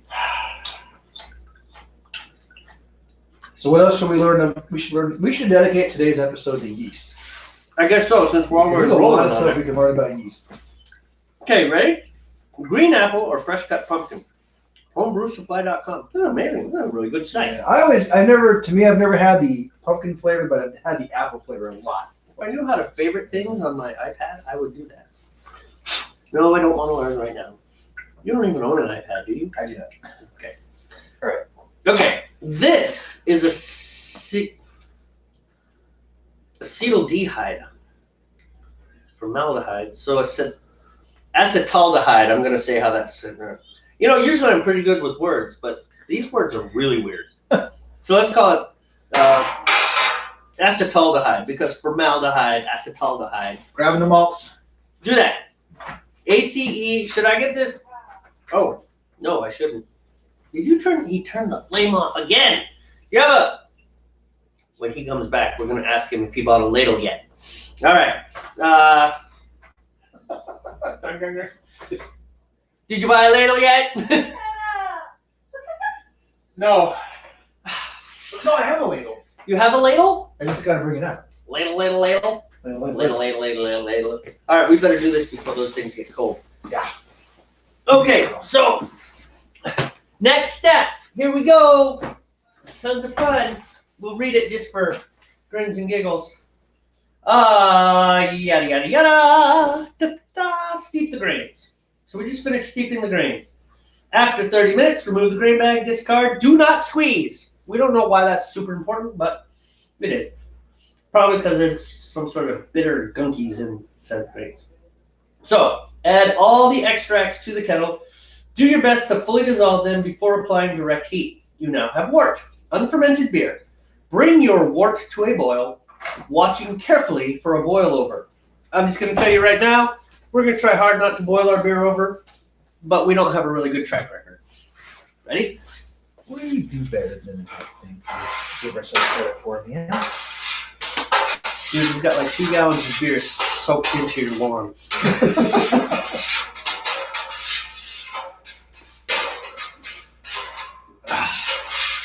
Always I hate getting sticky, dude. We need better packaging. I'm willing to forgo the seal. I'll risk someone coming in and poisoning me to just not have this stupid foil. Alright, here we go. Get that stuff spinning. You spin me right round, spin me right round. Now we know why you're the software engineer and I'm the musician. Not a vocalist.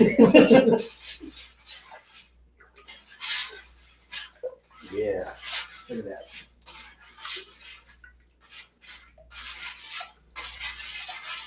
What if you can microwave this safely? Probably want to take the seal off first. Oh yeah, I bet you do. You probably imagine you can lower the power rating on your microwave and take the seal off and the lid off so it doesn't create pressure. And microwave it for a few seconds on a very low rating, you know? Mm-hmm. But I gotta admit, that first initial blob swallowing in is kind of funny. Yeah. It's satisfying.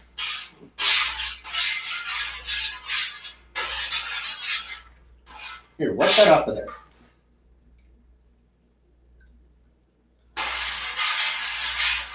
All right. I couldn't find the actual ladle, but I have That'll work. a big measuring cup that'll work. Just try not to pour it on my thumb, dude. Still, man. No, you did that before. Are you ready? I'm ready. I'm not moving. Even if you burn Okay? me again, Sorry. that's okay. It's only like Well, it's like I go to pour it and you move. No, man. It's just like you started to pour before I was ready. Every time we do this, man, you burn my thumb. Why? Why do you hate me? All right, go for it, man. All right. Well, actually, I said, One more. well, I was thinking one more scoop. I was thinking what we do this time. Go ahead. Is your thumb okay? Yes. I really didn't mean to burn you, man. I know you didn't, and it's only. Oh no, boo! What's up? Here. That's not the problem. You need the lid. I know. Damn it. That stuff tastes pretty good. This is boo. Oh, that's fine. Cause my hands are sticky again every time. All right, we'll put this here. It's a good thing we're boiling this. All right. Good thing you poured your beer into a glass. Okay. Yo, we are good. We're good? Randy is gonna take care of us and get us some beers. Dude, I totally love your wife. She's so good. She is. Puts up with my shit. Yeah, which is amazing. Sorry. Yeah, that's true. Family show. Hi, Put sweetie. them in the oven, so they'll be done in 20 minutes. Cool. Thanks, kiddo. All right. Ah, damn it. You're right. We're not good at. We are not good at not swearing. Well, it doesn't help that we are Stir. we are both retired military, Navy specifically. So, cuss like a sailor, right? We try hard. We try. We do try. So. We're not stupid, foul mouth. Dude, this stuff tastes really good. I will not ladle until you are stable and you say go, okay? Well, I do feel bad when I burn you. I don't mean to burn you. Oh, dude, it's only 160 degrees. Oh, It's not man. even that hot. No, I get it. It's not like it's truly boiling water,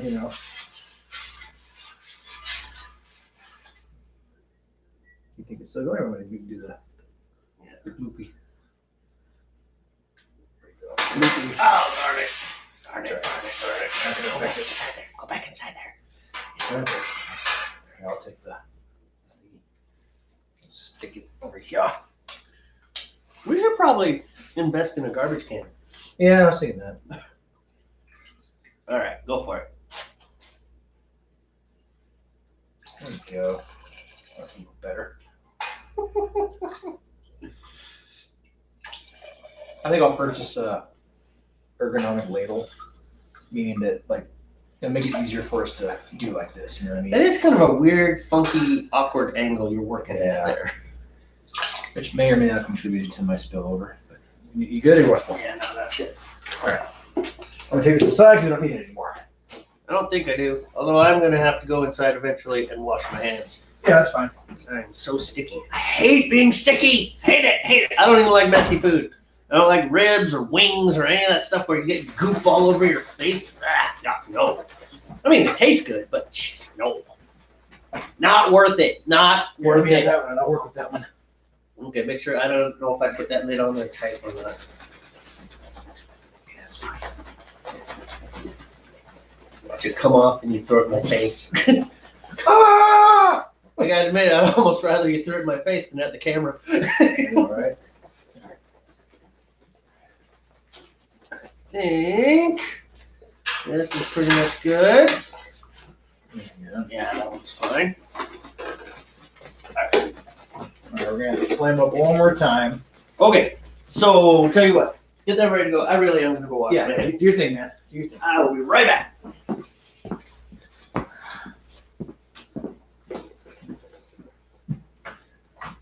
All right, these recyclable, yes they are. So we'll rinse these out. Oh, this needs another. Needs a little bit more.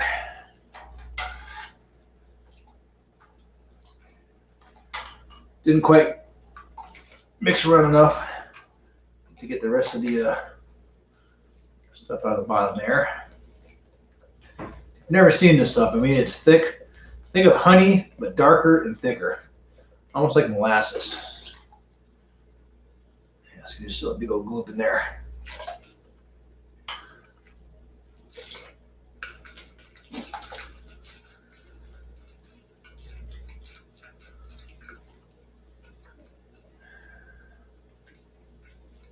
You know what? I'm just gonna see if I can break that up a little bit.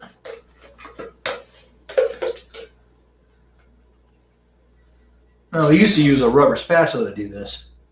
Then we found rinsing it was a little more effective. Less messy too, in most cases. However, it causes more burns. Apparently. Alright, I gotta do the same thing. So, alright, we can flame up. I just need to rinse off. Okay, I'll get it going. I can do it. I can do this without blowing up.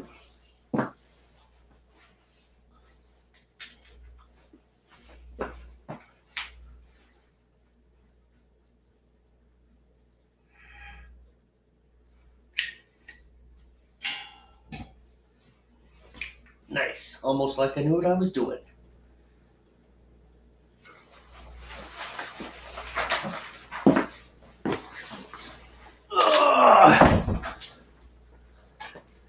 Alright, and now we go for boil. Alright. I am back as well. I'm gonna sand this a little bit just to hopefully keep the heat evenly distributed. Alright, so now we're gonna let the wort, come up to a boil. Now we don't want a fancy big roiling boil. We want a nice soft rolling boil. A smooth Rolling, boil. not roiling. Yes, rolling, not roiling. It's gonna take a little bit to get back up to temperature. And once that happens, we'll be ready to pitch our first type of hops, which I'm gonna go grab and get them ready for us. Yeah, now you can show them the hops. Yep. I'm gonna sit here and eat chips. You eat chips. That's what I do. Drink beer. We have some go other eat. snacks coming soon. Nice. Riley's taking care of us. If you ever get tired of her, I will totally adopt your daughter.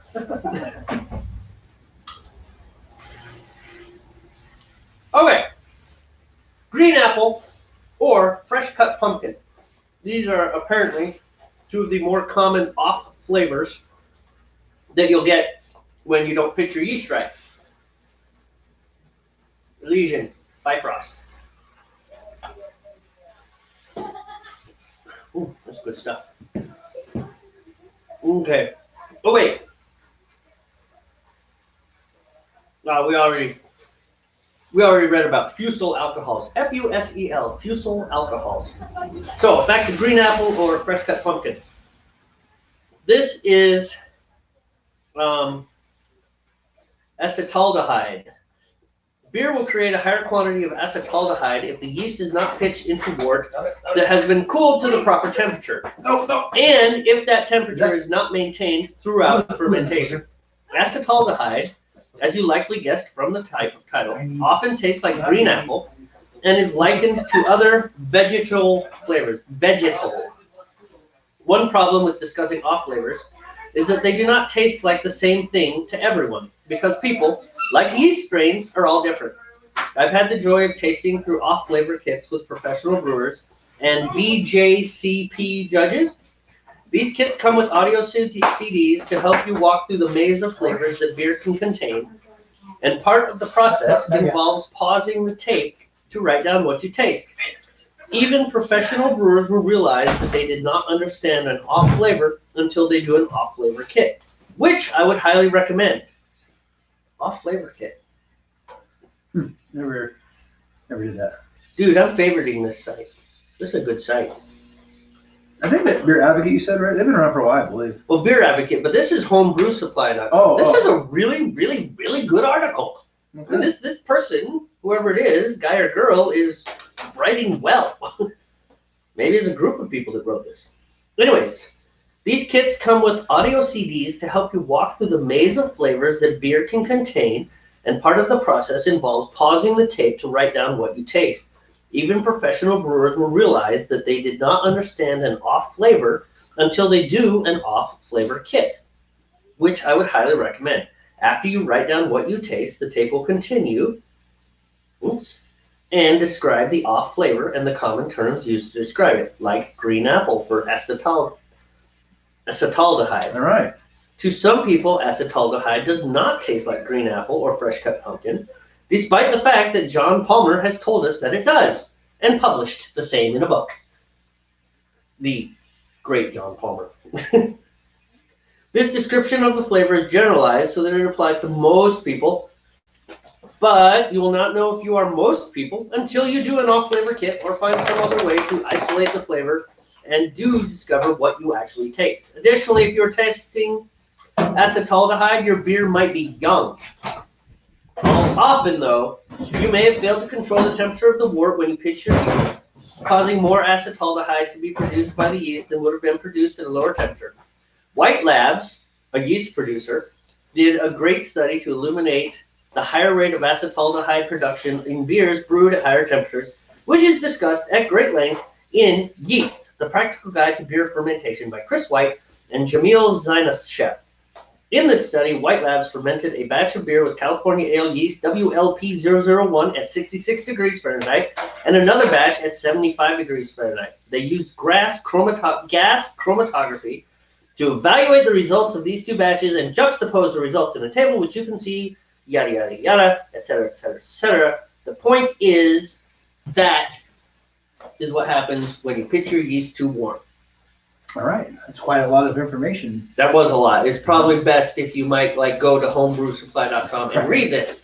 Who, by the way, don't endorse us. Although they should, because I just gave them a hell of an endorsement. Us and our one viewer, who is your daughter. Right. She has friends. Maybe she'll spread it around. Yeah. Great. So our audience is going to be 13-year-old girls. That's a good point. No. We'll talk about this later. Don't share. Don't share. Share the teachers. No, don't do that either. That's funny. Okay. So, boiling. We're getting there. Just out of curiosity, I can see what the temperature's at. That's probably a good idea. To see if we're anywhere close. I guess that doesn't really matter, though. Nah. We're not really worried about maintaining temperature at this point. We just care about the type of boil. Yeah, we're not even back up to steeping temperature yet, man. Really? Yeah. Oh, there we go. More flame! Lots of heat. Lots of heat. Man, it is cold, dude. I know. No. I'm tempted to shut that door the rest of the way because now I don't think we're going to be affected by glare anymore since the sun is kind of setting. Yeah. And who cares about a little carbon monoxide? Are we really producing carbon monoxide? Yeah. Anytime you burn, ooh, man, I love you. I only have You, sweetheart. I'll grab something like some sticky sauce or something. I'll find something. I don't even need anything. I'm just good with that. I'm eating naked corn chips, man. I think I can eat naked chicken nuggets. mine. That's fine. Thank you, honey. We appreciate you. Wait, what? We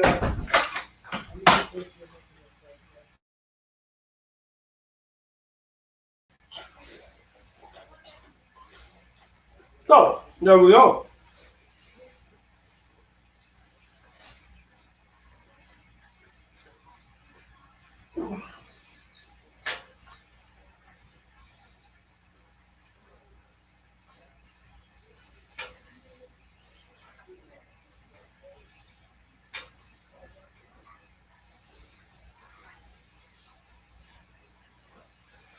So, that pretty much explains very thoroughly and persuasively why we shouldn't pitch our yeast when the wort is too warm. Now today, we shouldn't have a problem because it is cold out. It's like probably 35 degrees. I don't think it's freezing because if I look outside this door here, everything is still wet. So it's not freezing yet. Probably will be freezing. It's probably going to be freezing tonight, man. Yeah, which sucks because I'm concerned that the roads will be icy tomorrow morning Uh-huh. if everything freezes over because we have this partial melt going on. Yeah. Do you like honey mustard? Do you like honey mustard? I like everything. I have ketchup if you want some ketchup. As we're snacking on camera. Who cares, right? I told you, most professional broadcast. This side of the Columbia. I think we'll be all right. All right. Oh, very good. Yeah. And that for a big little oven thing. It's like a chicken hot dog. Hey, our video capture's caught it finally. Oh, sure enough. Welcome back, Haps. Nice to see you. Yeah, there's a pretty good delay between us and Facebook, at least, or excuse me, YouTube at least. Not. Oh, they're I don't know always about moving. Facebook. You got to think it comes out of here, has to go to Hap servers.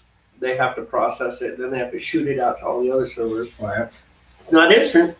Electrons, man. People tend to think digital is instant, but it still takes an electron is still a physical thing, and it takes time for it to zip down that wire. Well, where you get your bottleneck is your compression, your decompression of the video source. Because right now, the video is going to be analog. It's going to be converted to a digital signal, and it's going to be deconverted. Anyway, I don't want to get into a technical discussion because it's not why you're here. Why not? We're watching green tea boil, dude. We can pretty much talk about whatever we want. I know, right? It's almost like watching paint dry. It is.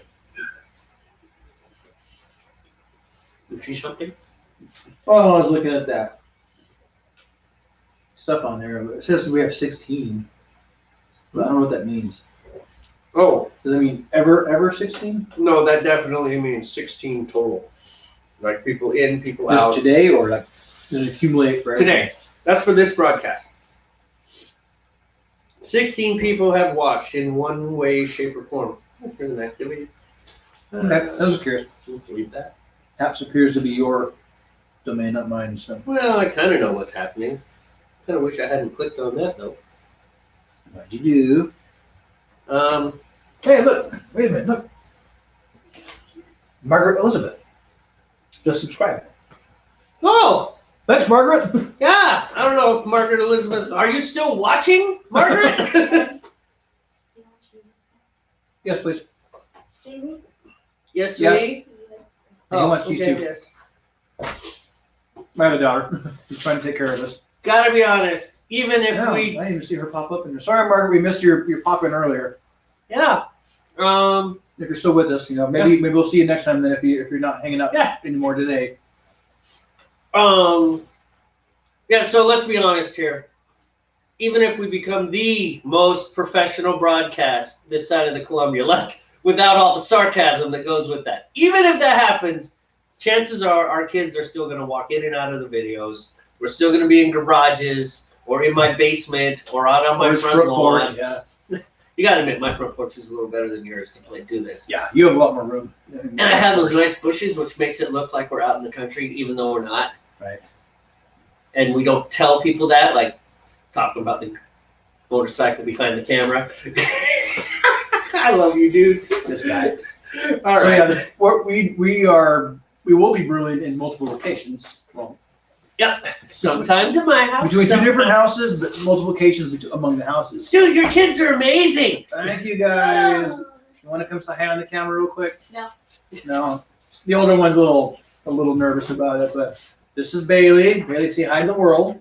Hi. No, you gotta look at the camera. Look at the camera. Look at the camera. Right there. Right there. Yeah. If you look at the computer, it looks like you're looking She's off off. into space. She's all shy. No. That's you the just camera got right there. banned. I didn't see it. That's okay. I'm talking with your sister. She's too Who's trying to be a punk. Too cool for Oh, school. right there. Right there. She's trying to see herself. Hi. What she's doing.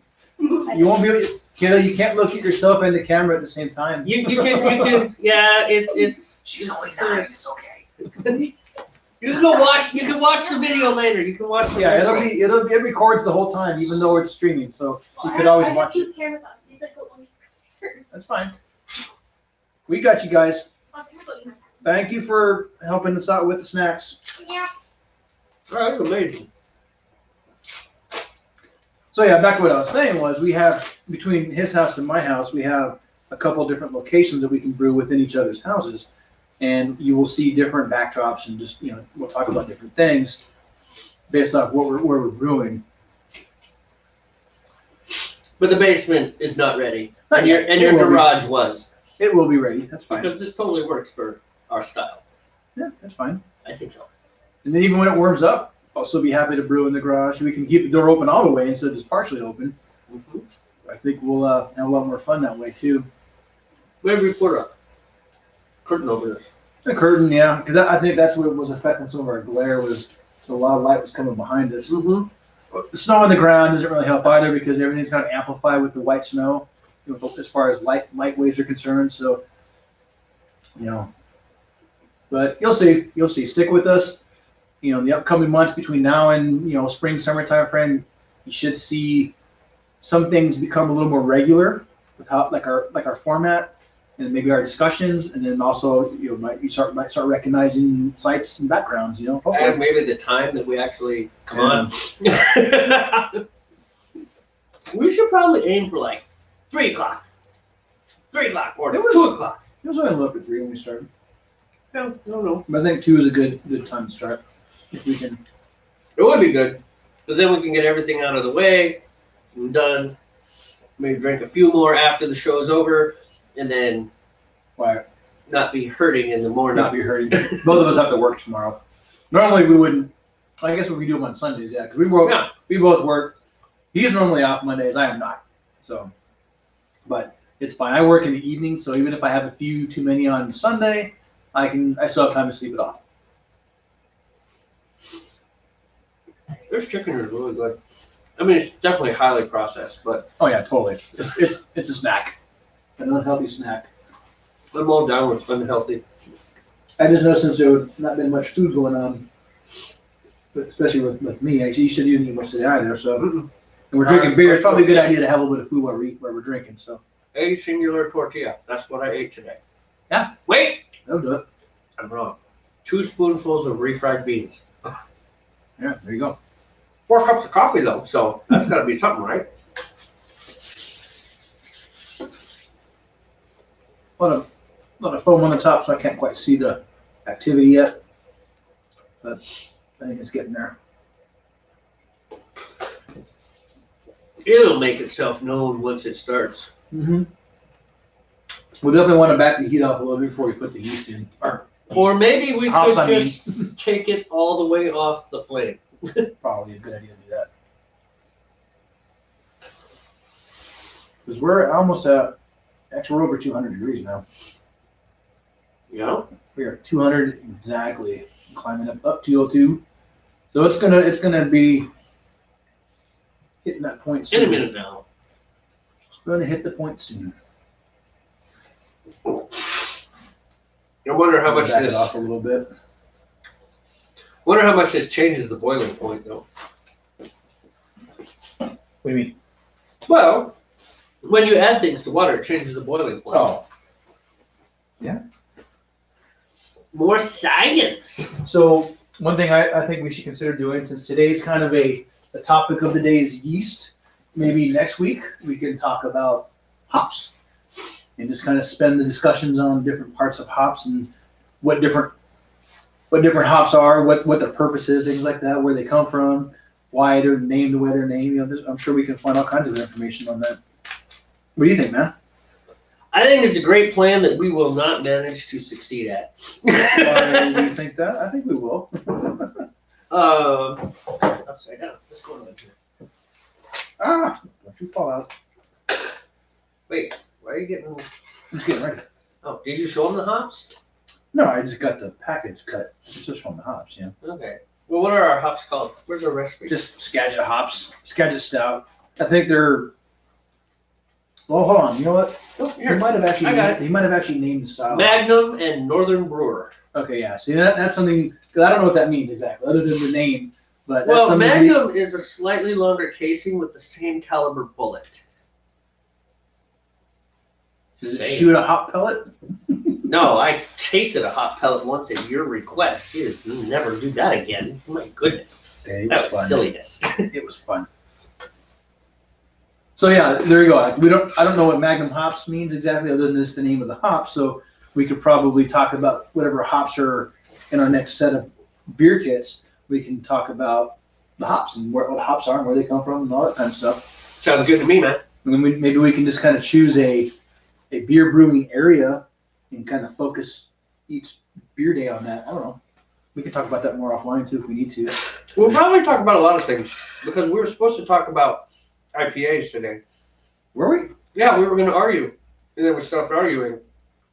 And then Well, yeah, but you kind The truth- of conceded that. You're right, man. This thing is not right. So we didn't argue. I take back my concession. I don't want to ever say that. Okay, you're right. It still tasted good. I thought it was fine. We just caught up in what the IPA is supposed to be. It was drinkable. It was drinkable. There's no rules. Thank you. It was drinkable. There's nothing wrong with it. Right, it's Boy, it fine. did give you gas, though. There we go. It's trying. All right. Trying. You know, eventually we should get another camera pointing straight down. Yeah, right. And maybe right. high. Kind of Excuse me, COVID. bringing the heat down a little bit too. Maybe high up on the ceiling so it doesn't get all foggy like that one time when we tried to do that and it just Oh, fogged no. over. That was hilarious. All right, I got the heat down a little bit. Let it started to do its bubble. Well, I'm going to get this out of my I way. wish there was not so much foam on top here. Well, it happened. So this is what a prepackaged hop packet looks like. Not very exciting. It's just like a foil paper. There's two sets of hops, one on this side and one on this side. Oh I my believe- gosh, this smells amazing. I dude. believe these are the timer now, because we're going to start a 1 hour boil.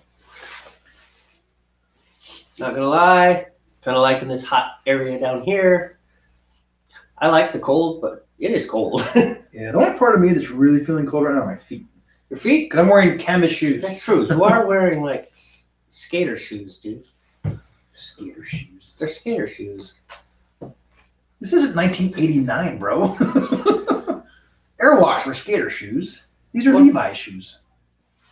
They're casual. Like skater shoes. Love you, man. This is why we're best friends, because we argue like benign stuff, and it's great.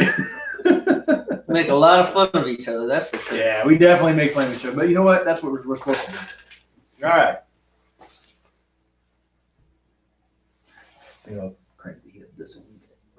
I'm just kind of staying close because you said like, was that was last brew day? So 2 weeks ago. Was it last one? Yeah, it boiled over a little bit without. That's right, it did. I know because it took me half an hour to clean that stuff off the bottom of this pot. So what I'm thinking is when we start seeing a roll, let's lift the pot off. That's why I'm standing right Okay. here. Instead of put it on the ground, just lift it off, and then we'll put the hops in. We could even just Kind of get it ready. Yeah. rotate that around. Actually, to be honest though, this coat is nylon. Oh, good point. I'd rather it wasn't melted to my body. Yeah, that might not feel very good. No, all right. Because you had to go to the hospital because of that. They'd have to like cut it off of you. It would hurt. I'm more thinking about the fact that I don't want to pay for a new coat. That as well. I heal. I do. I have many scars from a long life of playing very hard, so it's not that I'm worried about scarring. I just don't want to buy a new coat. Coats are expensive. They are. Especially, I don't know how much my wife paid for that one. She bought it kind of for herself, and then for whatever reason gave it to me. Actually, I think I put it on, and she's like, "Oh, that looks really good on you," and then it became mine. And you kept it. Yeah. I'm like, okay. Because to be honest, I didn't have a coat. And you only need a coat out here 5 days of the year. Other than that, you can wear a hoodie. It's starting. It's trying, yeah. I'm just waiting for that.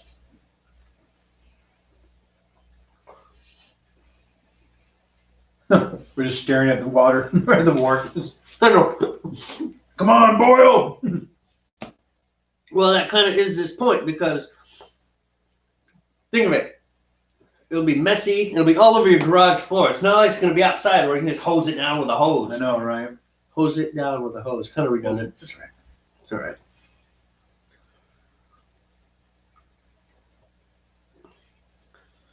You can do it. You can do it. Let's try. It is. It's not trying hard enough. Of course, this sweatshirt probably isn't. I love this sweatshirt. What are all my favorite cars? Are you wearing Am I wearing? a Megadeth t-shirt? Are you? Yes. This is a brew day, not a drinking day. That's what we do. This is the same thing. It's the same thing, man. No, I'm not wearing one today. I'm wearing a Thundercat shirt. Oh, well, that's just a good, man. As long as it's something like Thundercats. Oh! I've never watched Thundercats. 1980s.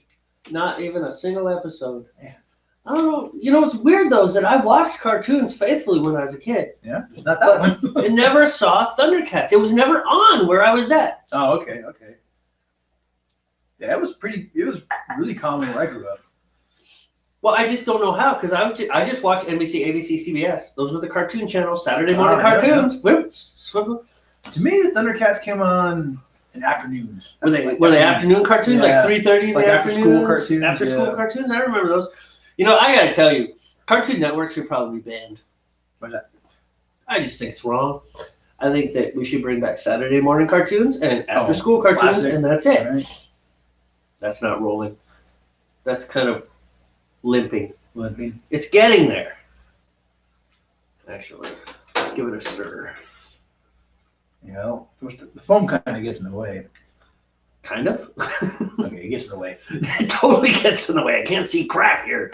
I had to take my glasses off. I think once or twice we've had a wart that didn't foam up like that. I don't know. Well, the foam is just all those sugars and stuff. Yeah. It's the liquid and the sugar. When we shake it up. What we could try to do in the future if we shake it up is pour it in slowly, see if it reduces the foam.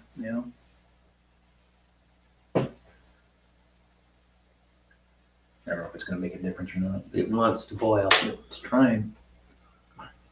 You can do it. Of course, stirring it probably doesn't help. No, I'm hoping that it'll kind of. The foam is what it is. Face the foam. Face the foam. Of course, we're both sailors, so there's always drink to the foam. Yeah. That is true.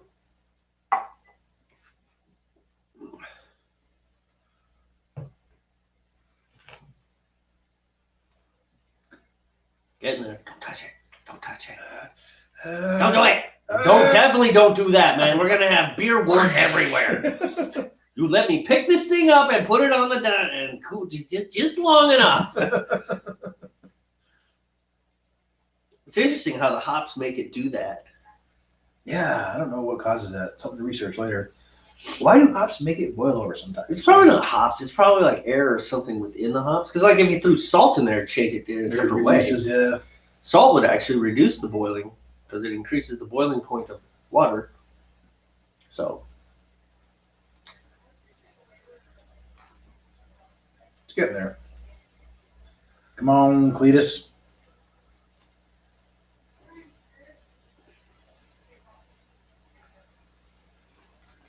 Oh.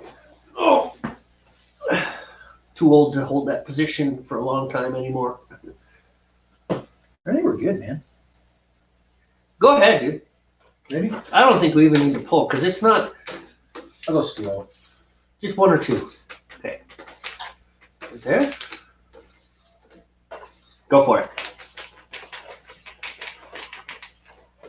I think because we reduced the temperature down or the heat source down, it's probably gonna be okay. Yeah. So I'm still not gonna do a. Throw them in there. It's not going to explode. Is that all of them? No. Almost there. That's all of them. All right. Now, 60 minutes. Go. Well, we kind of need to get. Oh, thank you.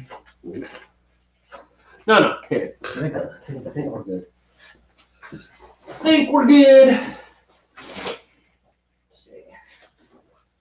Yeah, see, look, we're getting the blue bloops. So we'll be all right, man. The blue bloops. The blue bloops. Blue bloops.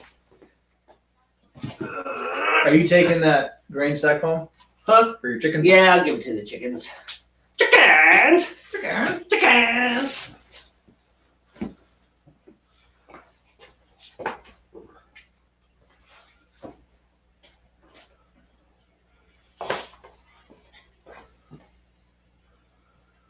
And my feet are cold. Yeah, my feet are a little bit cold too. I'm thinking of changing my shoes into some boots to have some insulation. I don't actually have boots with insulation. I usually just put one on wool socks, but I didn't do that today. I am going to put that coat back on. Oh my goodness, it is frigid out here.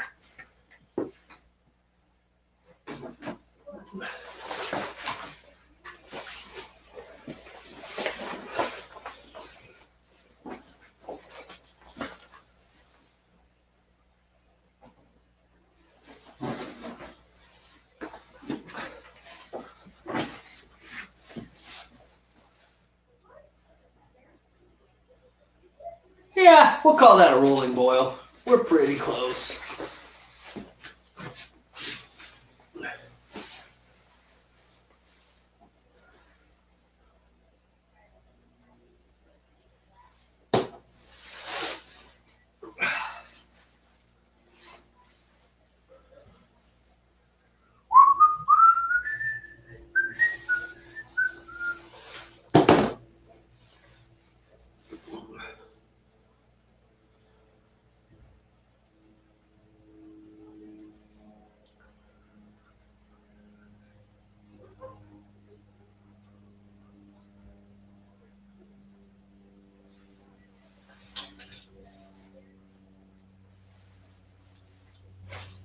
All alone in a cold garage. Brewing beer. Not bad overall.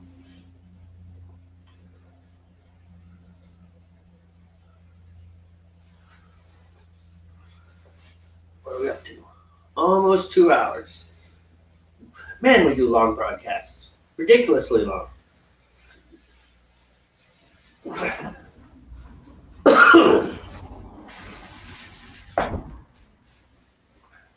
All right. Now, I'm not sure what you said before I came out. So I said nothing. I whistled a little bit. Oh, okay. I mentioned that I was cold. I put my coat back on. Very, very entertaining things. I don't know. Give it a little That's more good. juice. You think that's good? I think that's a little weak. I'll get a little bit more. I mean, it's got movement, so that's what matters. Well, yeah, it is moving. I guess that's really. How hot is it? It is. Oh, excuse me. Right, it should be right around 212, give or take. You know what I mean? So let's see, 208 and climbing. 209. So it's kind of sticking at 209 because it's not a full-on boil. So Yeah, but you want to. Oh, the beer's here. Tell you what, Well, I can You- a little more heat.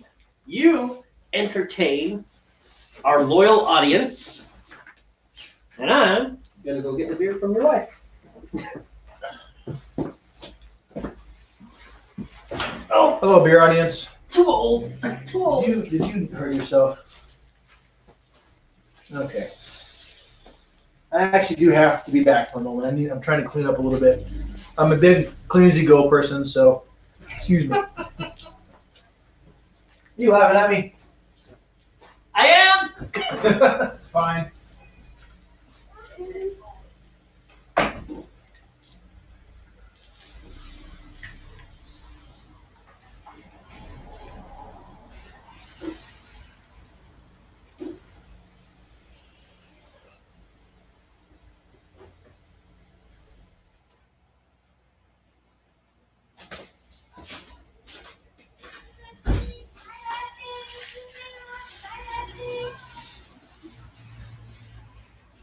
Silly girl. I have first aid. Yeah, you can laugh at me. I'll do it. Yes. The other one you can shit. We're also at a point where we need to sanitize our carboy. More. Yeah, well, mine is. What else do we need to do the carboy, dude?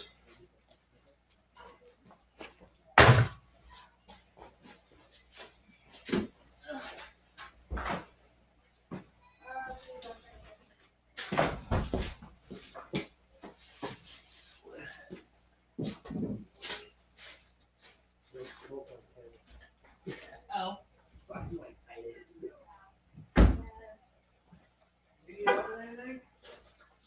Nope. Groceries or whatever. Okay.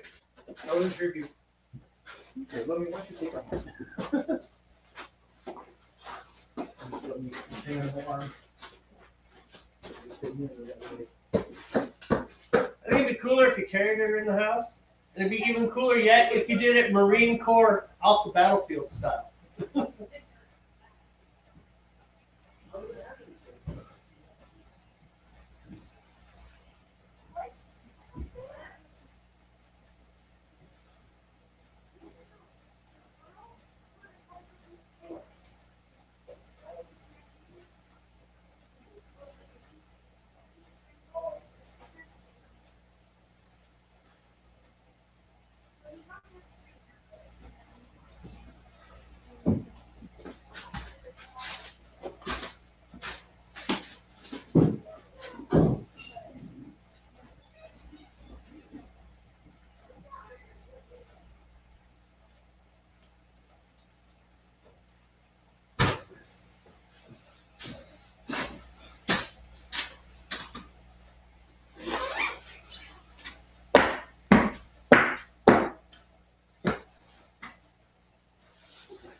Free cue my butt there. And we're back. And by we, I mean me, because Steve's still in there talking with his wife. Because that's what happens when you have the most professional broadcast this side of the Columbia River. Whew. It is cold. Oh my goodness.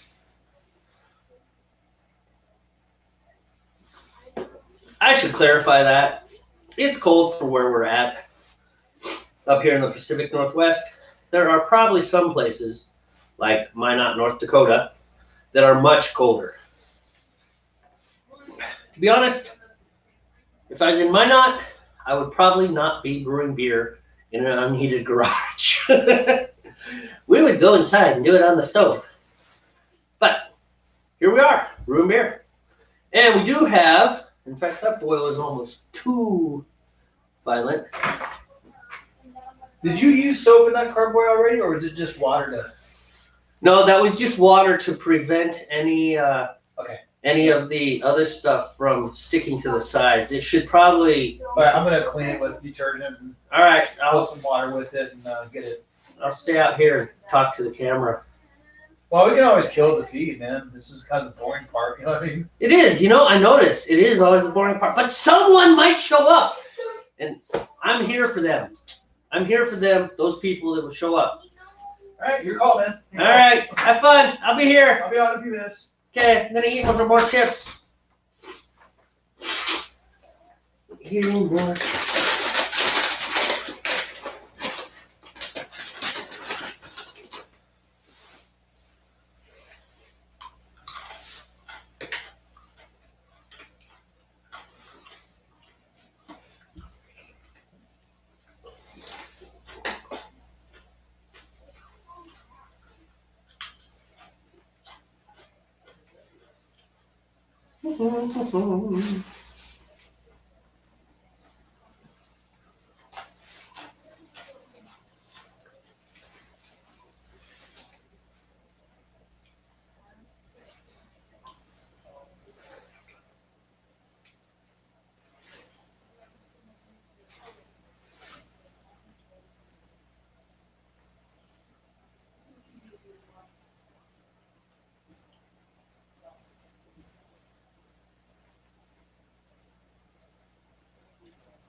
Hey, sweetie.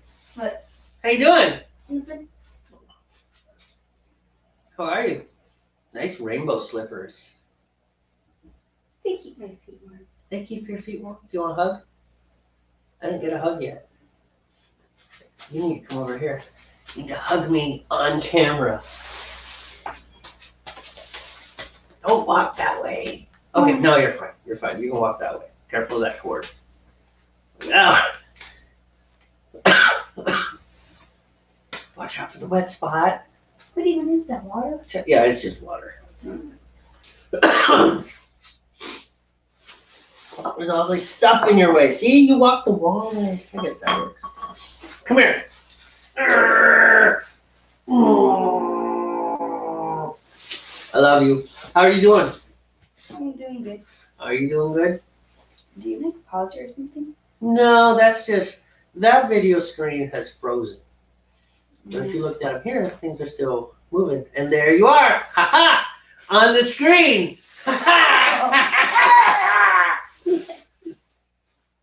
I'm gonna get ready to tell you to get a hug so she will go on the screen. What's that? I'm gonna get ready to get on the screen. You know what? Riley has not given me my hug yet. Yep. But Riley, he needs you to get a hug. He needs to get a hug. I need my hug. You haven't given, and I'm not moving. Come on! You are beautiful. You are beautiful. You are a beautiful young woman. You should come over here, give me a hug on camera, and the whole world will see you, and they'll be like, "Oh my gosh, she's so beautiful!" And she's closing the door.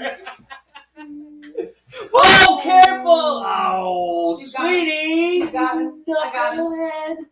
Well, all right. So That never happened. What happened? nothing. Nothing. Nothing. Give. We're cool. Maybe something, but nothing Nothing. right now. You might need to wash your dog. Don't tell me it went to war. It did not. Really? Nope. No. Did it? Amy? No yelling. Now you're in trouble, sweetie. Yeah. All right, out you go. I've hit my death wish. I can go. No, I can't die. No, you can't die. She goes out. Oh man, your sister. I love her too, though. That one is all I have. Hmm? That was all on her. Yeah, that is all on her. That was kind of a silly thing to do. It'll be okay. Already saw it right when she threw it go like Yeah, that. I was like, oh no, that's not gonna work. She was so lucky that it bounced off of that. Well, and I caught it. Knucklehead. Silly. Your sister.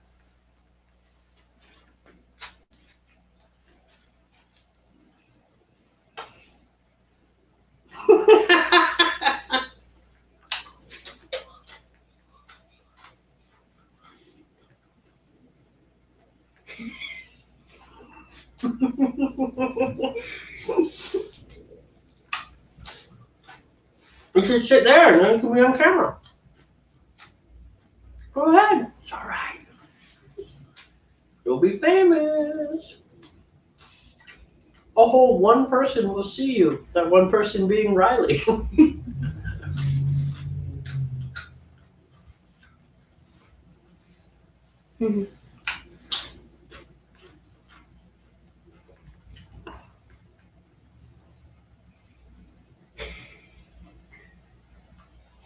Looks like it's kind of starting to boil.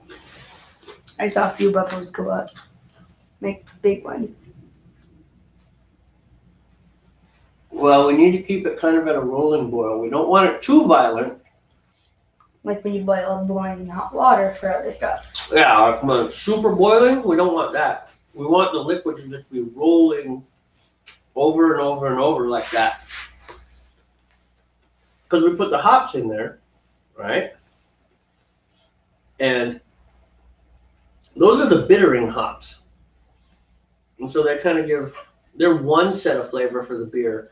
And then at the very end, we add some different hops with 5 minutes to go. And then those add a completely different flavor to the beer.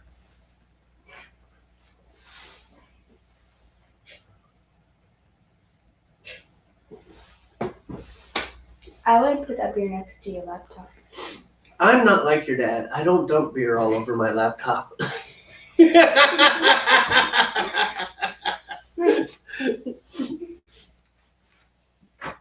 it go in the beer? No, we're good. Well, I got her ass about that because she threw stuff at him over an open flame. All right, we're good. Not cool. I'm actually pretty pissed right now. All right, we're good. That was not thinking. You're right. And now the entire world knows that your dad is mad at your sister.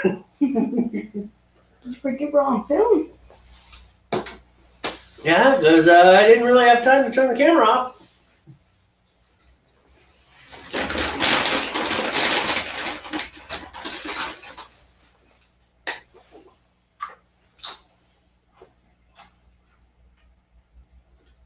You want a chip, little girl? They can't even see who I'm talking to. Sit there. Sit there. No. Sit there. No. Sit there. No. Sit there. No. Sit there. No. Sit there. No. Sit there. No. Sit there. No. Sit there. No. Sit there. No. Sit there. No. Sit there. No. Sit there. No. Sit No. there. No. Sit there. No. Sit there. No. Sit there. No. Sit there. No. Silly girl.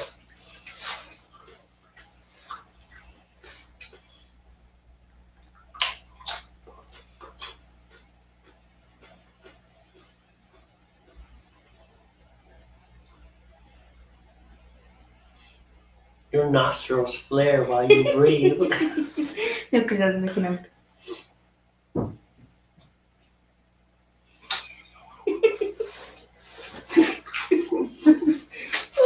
You're silly. Although your computer is wet. Hmm? Your computer is wet. No, it's not. Yeah, it is. Standing right here. You can see all the water droplets. Oh, yeah, it's got a little bit on it. It'll be all right. I'll wipe it off. Little Miss Flary nostrils.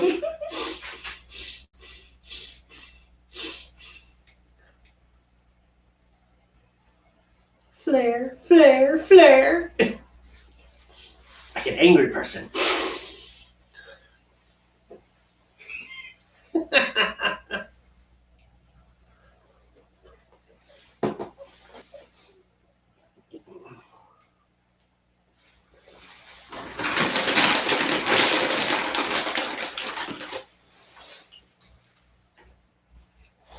Thank you for the chicken patty with a slice of American cheese. That was very nice of you. Bye.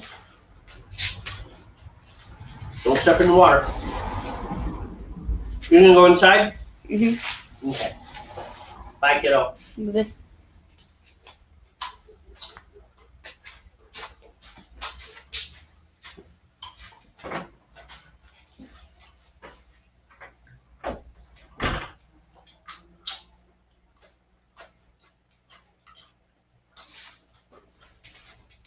So, we'll see how this beer turns out.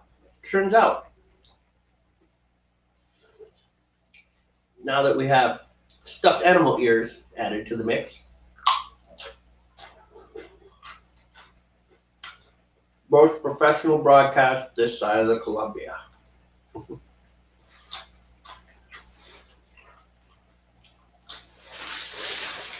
Let's look up something else.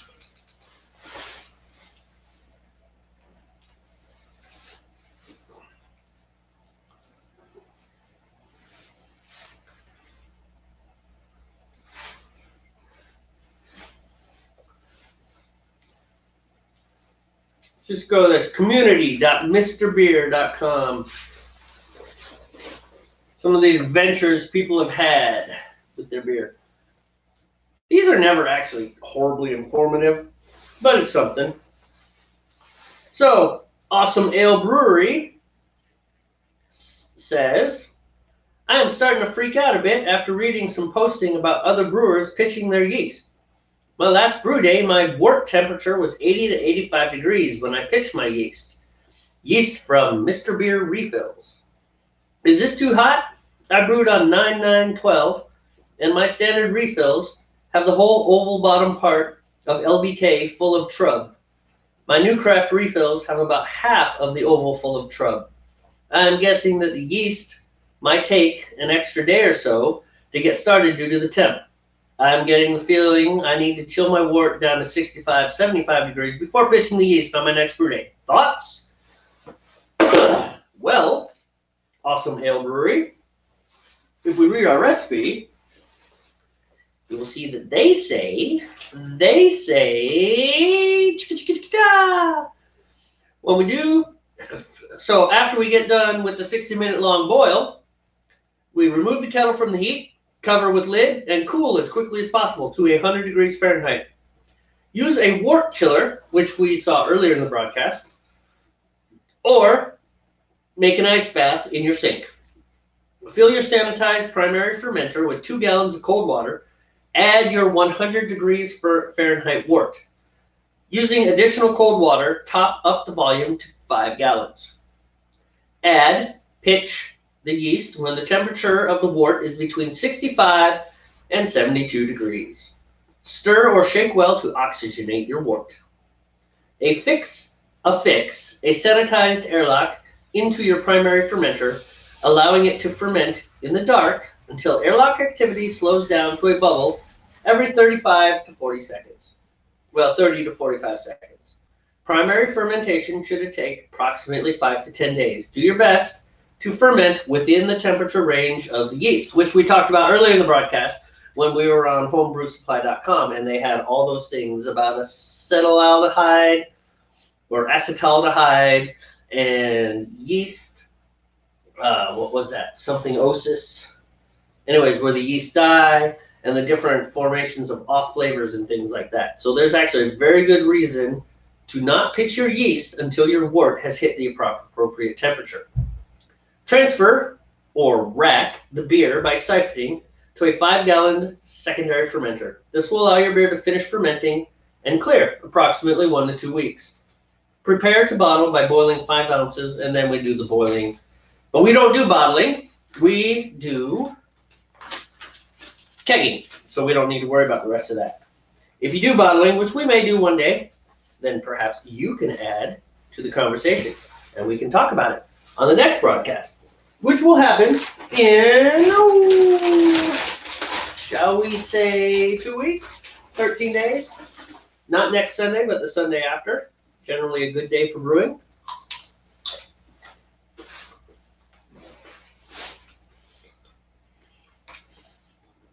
So Trollby replies to Awesome Ale Brewery right before and add to LBK.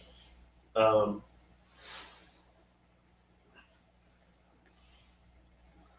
don't know what LBK stands for in this context. In any case, start cold water. The long and the short is you want your wort between 65 and 75. You definitely don't want it at 80 degrees because interesting things will happen. Interesting things that you can't control and that will make your beer taste not the way you think it should. Unless you're into green apples, in which case, go for it.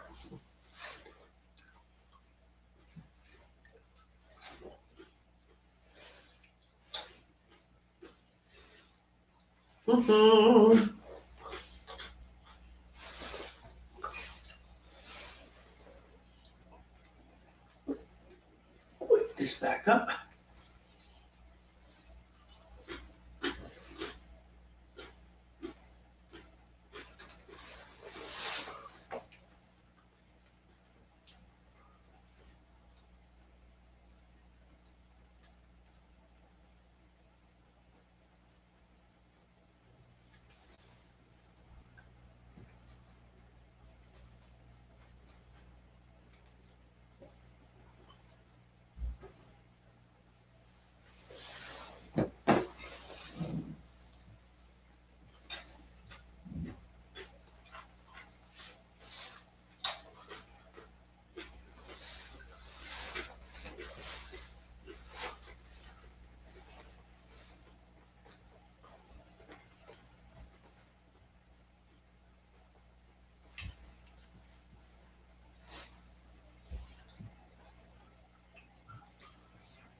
So that's kind of interesting.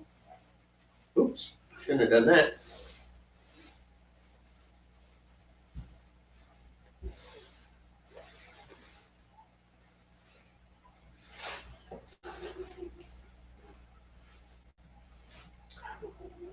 Let's try this. So this is a blog by Marshall Scott in Brewlosophy. Brewlosophy. B-R-U-umlaut L-O-S-O-P-H-Y. Brewlosophy. That's hard to say. Brewlosophy.com. Let's see how he does. Pitch cool always. This will limit unwanted ester production. I always chill my wort to 2 degrees below my intended fermentation temperature. All right. So that is a quote. He says, this is a quote from my homebrewing heuristics post. The same advice I've given countless times in many other places. It makes perfect sense, and as with many things that do, I accepted it without anything less than anecdotal evidence to back it up. I'm not sure when or really even why I started making this recommendation. It just seems so right, and I am not the only one doing it. At 2011 National Homebrewers Conference, Jamil Zainashev, co-author of Yeast, The Practical Guide to Beer Fermentation, and chief heretic at Heretic Brewing Company, gave a presentation on growing, harvesting, and pitching yeast. On the last bullet point of the second to last PowerPoint slide, under the section labeled Pitching Yeast, he writes, start slightly low, raising several degrees for the last 1/3 to 1/4 of fermentation. So this author interprets this as meaning pitch yeast into wort that is slightly cooler than target fermentation temp, which is fully in line with the recommendation he often makes on Brew Strong and in his style profile articles in BYO. As I was making a starter a couple weeks ago, I happened to glance at the instructions on the vial I just emptied and was reminded that White Labs recommends pitching into wort that is 70 to 75 degrees Fahrenheit. I'd read this before and had assumed the reason yeast manufacturers make this recommendation is that the warmer environment encourages quicker growth, thereby decreasing the risk of infection and poor attenuation. And attenuation, as we talked about much earlier in the broadcast, is where the yeast eats all of the sugars and transforms them into alcohols. So he thinks that pitching the yeast at 70-75 decreases the risk of infection and decreases the risk of poor attenuation. Then I recalled that Chris White, president of White Labs, was the other author of the yeast book. My curiosity piqued by this incongruous realization, I realized it'd be best to seek clarification from the source and shot an email to White Labs. The first person who responded initially just reiterated what the vial says, and then later admitted, honestly, I have not heard that. I briefly explained the reason behind why many of us pitch cool, alluding to Narcissus' method of lager beer, and mentioned many homebrewers have adopted a similar method for ale. About a week later, got a response from another White Lab staff who clarified, it does reduce esters. So, pitching yeast at a cooler temperature reduces the esters, but if you pitch the yeast warm and then drop the temp down when it gets going, there will be very minimal ester production versus if it was pitched cold, which can take a very long time for the fermentation to get going. Cool. White Labs acknowledges that there may be some benefit to pitching cool, at least for those brewers seeking to keep esters to a minimum. But how big of a difference does it really make? I decided it was time to put my money where my mouth is and test this theory that I'd accepted as doctrine and preach the truth. So the purpose, to investigate the qualitative differences of wort temperature at the time of yeast pitch has on 2 beers produced from the same wort and fermented with the same yeast. All right, method. He already have plans to make a batch of tiny bottom ale. So all he did is he made the batch size bigger. He batch sparged, collected his wort, and brought it up to a boil. He had a few ounces of East Kent Goldings and thought this might, which is hops, by the way. He thought that might be a good batch to try them out, since the normal hop I use is also of English origin. Once the boil is complete, he used his Jaded King Cobra IC to chill the wort to 74 degrees Fahrenheit, which was 6 degrees warmer than the temperature of his groundwater, exactly 10 degrees Fahrenheit warmer than his preferred pitch temp for ale. So he prefers to pitch at 64 degrees Fahrenheit. About 2.5 gallons of wort was racked into 2 3-gallon better bottles, one being placed in his fermentation chamber to continue chilling, while the other was left to sit outside of the chamber to stay warm. Coincidentally, it was exactly 74 degrees in my garage that day. He brews in his garage as well. Came back 4 hours later to discover that the cool wort had dropped those last few degrees. So I placed the warm pitch carboy next to it in the chamber, and it was 10 degrees warmer than the cool pitch. And then he's got pictures here. Equal starters of WLP090 San Diego super yeast were then thrown into a carboy. 1 warm carboy of 74 degrees and 1 cool carboy of 64 degrees. He doesn't mention that here, but just to make sure. So he expected the warm pitch beer to get kicking first, but at 12 hours, both beers looked the same. So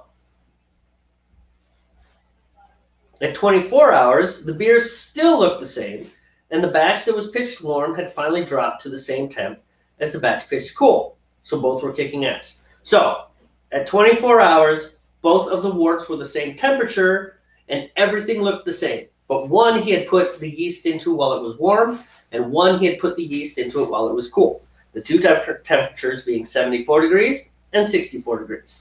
And he labeled them warm pitch, cool pitch. So after 6 days and a slight ramp in temp to ensure complete attenuation, the Krausen on both beers fell and fermentation activity probably slowed. The Krausen, for any of those of you who have brewed beer, is that big foamy head that forms on top of your wort as the yeast is busy eating the sugars and producing carbon dioxide and esters and various other flavors. And once your yeast kind of stops, then that starts to fall. And then they call that your yeast has flocculated. All right, so let's see. 6 days in, you got a warm pitch and a cool pitch. 6 days in, took an initial final gravity sample and let the beer set at 72 degrees Fahrenheit for 3 more days. Took another final gravity sample, and it was the same as the first. He noted, so both these beers finished at 1.011. All right. So basically, at this point, these beers were the same, even though he pitched one warm and one cool. The beers were placed on gas in my Keyser for just under a week before being evaluated. Both had cleared considerably in this time. So he threw them into his homemade kegerator, and I'm assuming he sampled. Put together a tasting panel, and there had 13 people participated in the tasting panel, and as always, they were completely blind to the nature of the XBMT. So they were tasting different beers, and nobody knew which beer they were tasting. Participants were asked to complete a triangle test, knowing only that of the 3 beers presented, 2 were the same and 1 was different. In this case, the tasters received 2 warm pitch and 1 cool pitch beer. Those participants who accurately selected the beer that was different were then asked to complete a more detailed survey comparing just the 2 beers, still not knowing what the difference was. All right, to conclude that pitching temp had a significant impact on the beers, 8 of the 13 people would have had to select the cool pitch beer as being different. In this case, only 4 tasters were accurate in their selections. 8 more selected either of the other warm pitch samples, and only 1 reported experiencing the beers as having no discernible difference. So, this is not the most amazing scientific study in the world, but basically what this guy's gotten down to is that he pitched warm and he pitched cold. And when it all came out in the wash, he really couldn't tell much.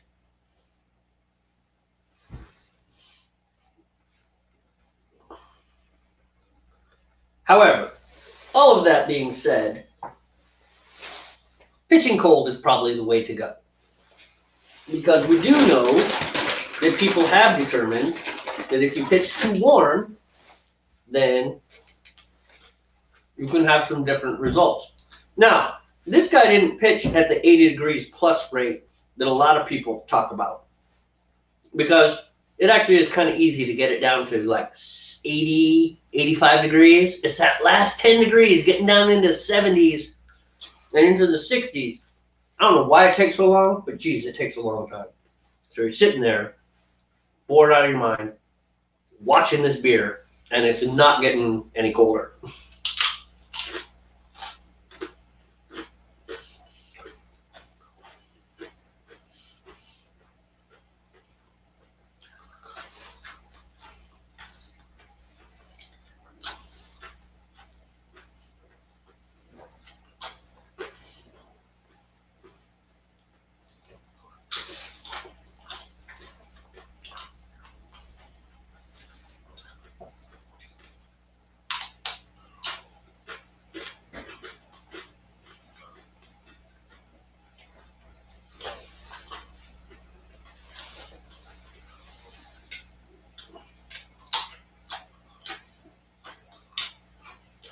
So, I'm going to step off camera and figure out what's going on, because I've been alone for a long time now. Usually when I'm alone on camera, I'm playing some sort of music. Welcome back! Wait, you're not back. I'm not back. I'm almost back. You're going to be back soon? Very soon. All right. I miss you.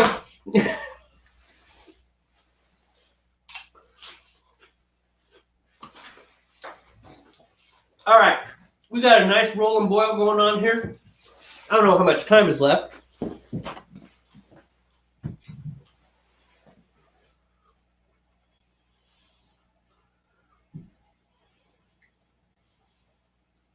I really don't know how much time is left. I'm gonna have to figure that out. I'll be back.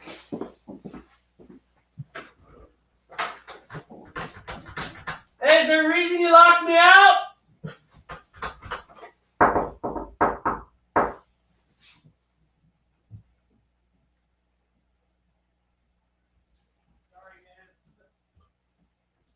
Muscle memory habit to lock that door. You don't have to worry about people broken in. I will shoot them first, I promise. Yeah, it's muscle memory.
your family go? Oh.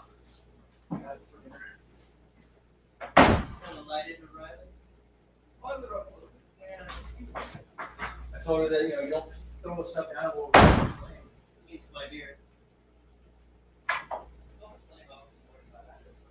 Well, yeah, and the pot one.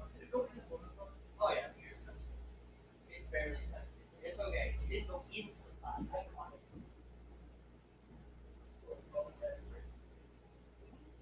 I didn't tell her, but I let her know. Yeah, well, she deserved it. Next time she will not be allowed to come out here. Which would be too bad, because I like that. I love your kids. I love my kids too, but I don't love boneheaded kids like that.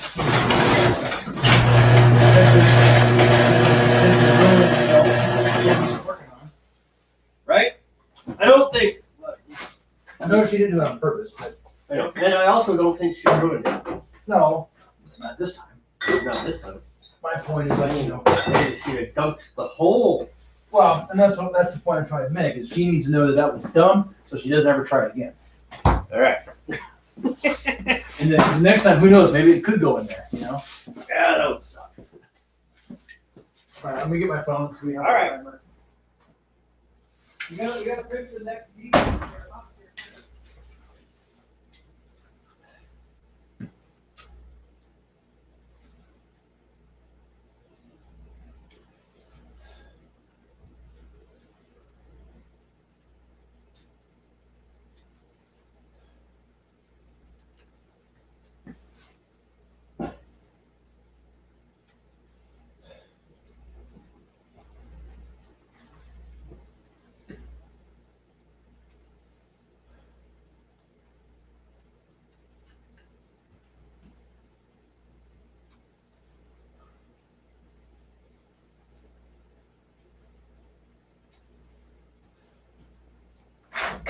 All right, hey, Hops 2 was 15 minutes, correct? 55. Okay, so 5 minutes remaining? Yep, 5 minutes remaining. Okay, I thought it was 15, my apology. Nope. All right, so we got about 10, a little over 10 minutes then. That's why I was asking. It's like,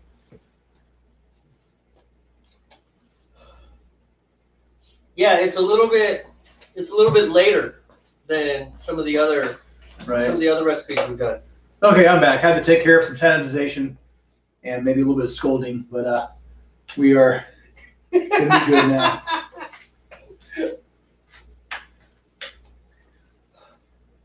So we have about 16 minutes remaining on the boil.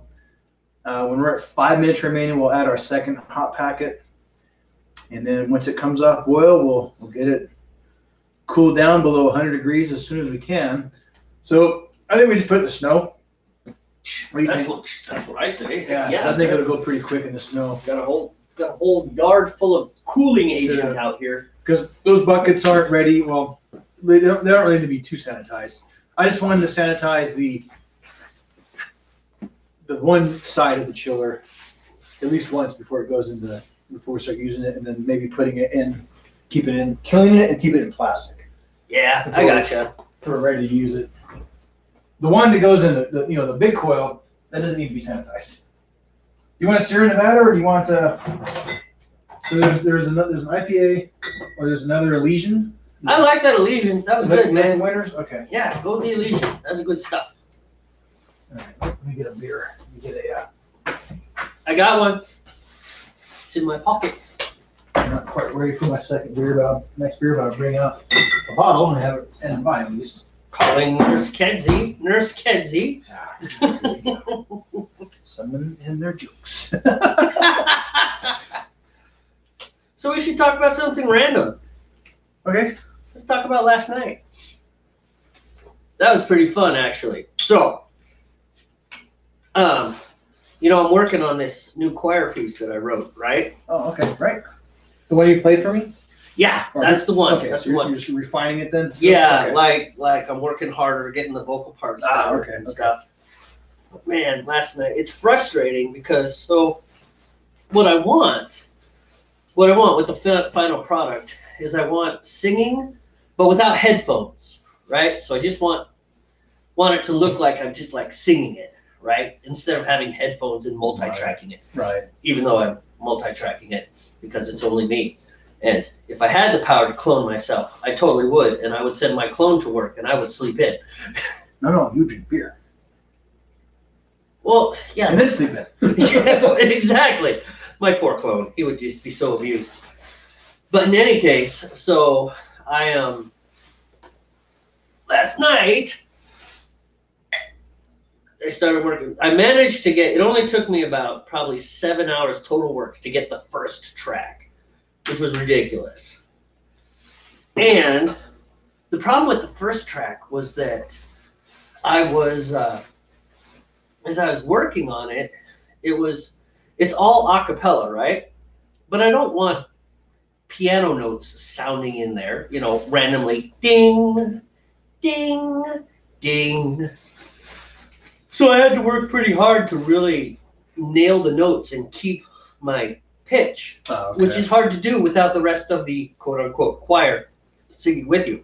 When you're singing with a group, it's much easier to stay in tone because you have a whole bunch of reference stuff going on around you and stuff. So I discovered that from here on out, because I have 2 more tracks to do, I did the tenor 1 part and I did the baritone part. So now I need to do bass part and then tenor 2 and tenor baritone. I did tenor 2 and baritone. Okay. So, which tenor 2 is like medium high, baritone is medium low, and then tenor 1 is high and bass is low for your different pieces of an all male choir. Sure, I got it. Right? And of course it's interesting because I wrote this for soprano, alto, tenor, bass, which is 2 sets of women and 2 sets of men. But then my old man said, hey, you should do this as an all men's choir. I was like, oh yeah, thanks. But it works out. But what's interesting is because I did that first one, like literally just silence in the room. And then I recorded a video of myself conducting and I sang along with my own conducting because I didn't want to sing to a metronome. I wanted to break free of that, which means the tempo is not as accurate, but it makes it more human. And that's the whole idea. So anyhow, I did the first track, and then as I'm doing the second track last night, I discovered that I wasn't quite as accurate with my pitches as maybe I should have been. And so the piano rapidly became useless as a reference thing. I couldn't play pitches and match them because it's like, yeah, that's technically an F, but on your first track, you're actually singing an A not quite flat. So now you have to sing an F not quite flat in order for that chord to work. So it was fun, but geez, it's such a pain in the butt. Because I'd sing along, la, la, la, la, la, la, la, and I'd be singing. It's like, yes, I'm going to make it. This is awesome. And I'd sing the wrong word. And I'm like, oh. And the problem is I'm doing separate audio and video, right, when I'm doing it. So I can't just like multi-track and punch in, right? I got to do the whole thing over again. I think I sang that song 40 times last night. Some was quick. You know what? I get it, man. Sometimes you just got to It's like record and re-record and re-record and re-record. That's the one part which I'd start. It's like, okay, that one's done. I'm glad that happened early. Back up. Some parts were. Oh, excuse me. No, some parts. There was one I was so frustrated. I made it all the way to the end. There was like maybe 40 seconds left, and I sang the wrong words or something. It's like, no, are you kidding me? I might have said bad words. Couple colorful metaphors, maybe? Yeah, a couple colorful metaphors, which is what? Colorful metaphors? Oh, okay. I'm pretty sure that's what I just said. No, he said metaphors or something like metaphors? that. Yeah, I was just like, Metachlorian?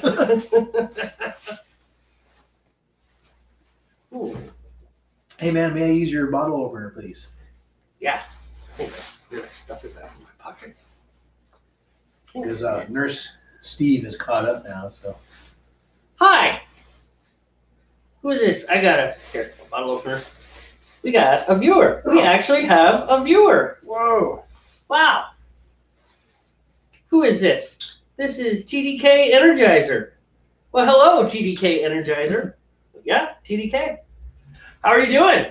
We're actually getting towards the end of the broadcast. We're boiling along. How much time we got left? 9 minutes. So in 4 minutes, we need to put the last hops in. All right. So, really? Really? Okay. Just so you know, what we this entire broadcast is all about. Click back into it. This entire broadcast is all about brewing beer. That's what we do. We're doing great. It's good to see you. I'm glad to have a viewer who is not Steve's daughter. We may have bribed someone to view us just so we have more than one view. Right. So anyways, we're brewing beer. We're brewing a stout. It's called Skagit Stout. It is not going to be... Actually, no, this almost doesn't. So we had to look up stout. Usually in the broadcast, what we do is we explain what we're doing. We look up the beer that we're brewing, and then we also talk about the beer that we're drinking. In this case, we're drinking, what are we drinking? It's from Elysian. Oh, from the Elysian. Elysian Brewing. It's called Bitfrost. It's a winter ale. Pretty high ABV. It's 8.3, I believe. Yeah, 8.3 ABV. But they did it right because it doesn't taste like alcohol, so that's a good thing. Tastes like beer. Tastes like beer. Beer should taste like.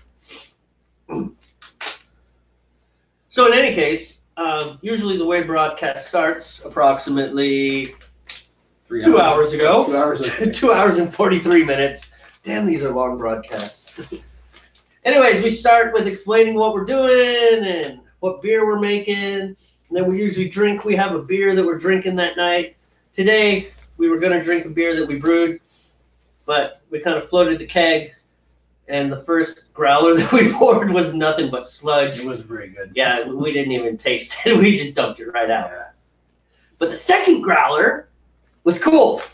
But we have both agreed, Steve, through his persuasive arguing, has agreed that it was not an India Pale Ale. We're not sure what it was. It tasted all right. It was drinkable. You didn't have to pour it down the sink, but it was not an India Pale Ale. So you could say we failed. It was supposed to be an Imperial IPA, but something didn't happen right, or we failed a step or something, and it just wasn't quite right in my opinion. Yeah, it just didn't do what it was supposed to do. You can still drink it, you still caught the buzz, but it just, I don't know, it did not taste right to me. It was too dark. It was almost as dark as like an amber ale, and yeah, we don't know what we're wrong there, but whatever. Moving on, right? We learned from it, and we'll make a better IPA next time. And in about a minute in 15 seconds, I'm going to put in our next set of hops. So anyways, that was what we're doing. So we've steeped our grains. We don't know. Do you know much about brewing beer? It smells good. That's why I'm fanning it to me. I know, it does smell good, doesn't it? Yeah, we boiled away that foam too. That's good. Yeah, that You happens. have a nice rolling boil. Yeah, did you adjust it while I was doing the sanitizer?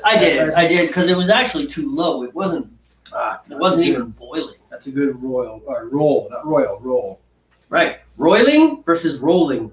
You know, whoever invented those two terms should have thought further ahead when they did that. They're way too close together. Excuse me. So anyways, we are actually about to add our last set of hops, and then it'll be time to chill the wort and add the yeast. And we actually usually don't do that on the broadcast, because if you look up in the corner or wherever you look, you can see we've been going for 2 hours and 46 minutes and 15 seconds. So it is about time to kill this broadcast. Maybe in future broadcasts we should consider including that part too. Yeah, you know what we need to do? Like start the broadcast later in the boil, and then film the last half of everything rather than the first half. We need to make interim stuff, That too. like with elevator music.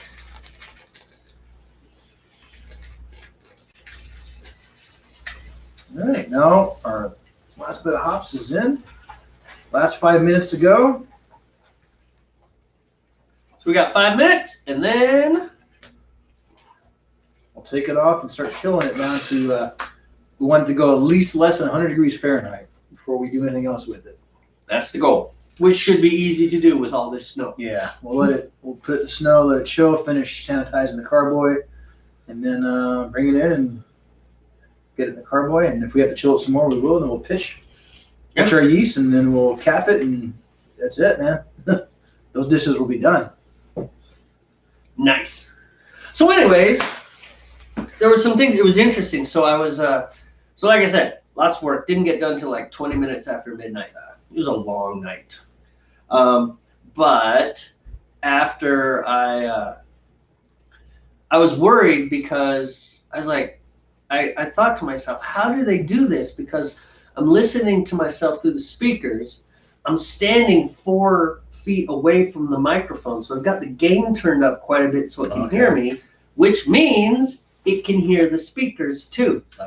And I tried a few different ways of isolating the microphone, including a cardboard box. Is that the timer? No. If you want dinner, we can go over there for dinner. Oh, nice. She was just saying, hey, yeah, you can come eat too. You want to eat. We might take advantage of that. In any case, While it's chilling. yeah, while it's chilling or something. In any case, what was I talking about? Music gain. Your distance from the microphone. Right. So I have the gain on the microphone turned up, which means the microphone is hearing more stuff. Right. And that means it's hearing the speakers, because I had the speakers turned up a little bit so that I could actually, because again, I couldn't use the piano because my initial track was done pure a cappella, me just hitting pitches as best I could. And I did pretty good, but there's still a few waver spots, which means that when I sing the rest of them, I have to sing with the reference track. I can't sing with the piano because it'll sound wrong. So I was worried about that, but I managed to sync up the tracks because I did them on their own separate tracks. Synced up the tracks. You can't even hear the bleed. Oh, cool. Because the initial track meshes so well with it that it just seems exactly like it's supposed to be. So I was very happy about that. Good, man. Not so happy about going to bed at 12:30. No, I don't blame you there. 2 minutes. 2 minutes. By the way, yeah. Nice. Well, that's good. At least your outcome is positive, in light yeah. of all the frustration from earlier, Yep. So now I got to do 2 more tracks. I still got to do the very high part and the very low part.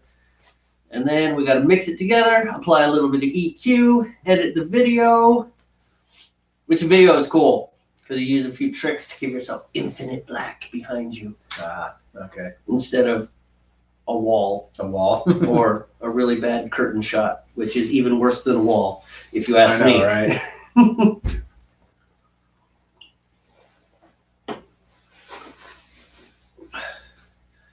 Okay?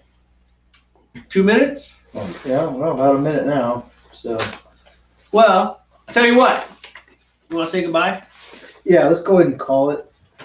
All We right. have been broadcasting over 2 hours, so. It's almost 3 hours. Yeah. 10 minutes left till 3 hours. All right. Hey, for those of you who are watching on the replay and have made it this far or skipped through, thank you very much for watching. Consider subscribing. We'll be back in 13 days because we usually like to brew on Sunday afternoons. It just happens to be that yesterday was my anniversary, and so no, we were not doing this on my anniversary. I want to stay married and celebrate more anniversaries. So there we go. Take care of yourselves, and hey, relax. Have a home brew.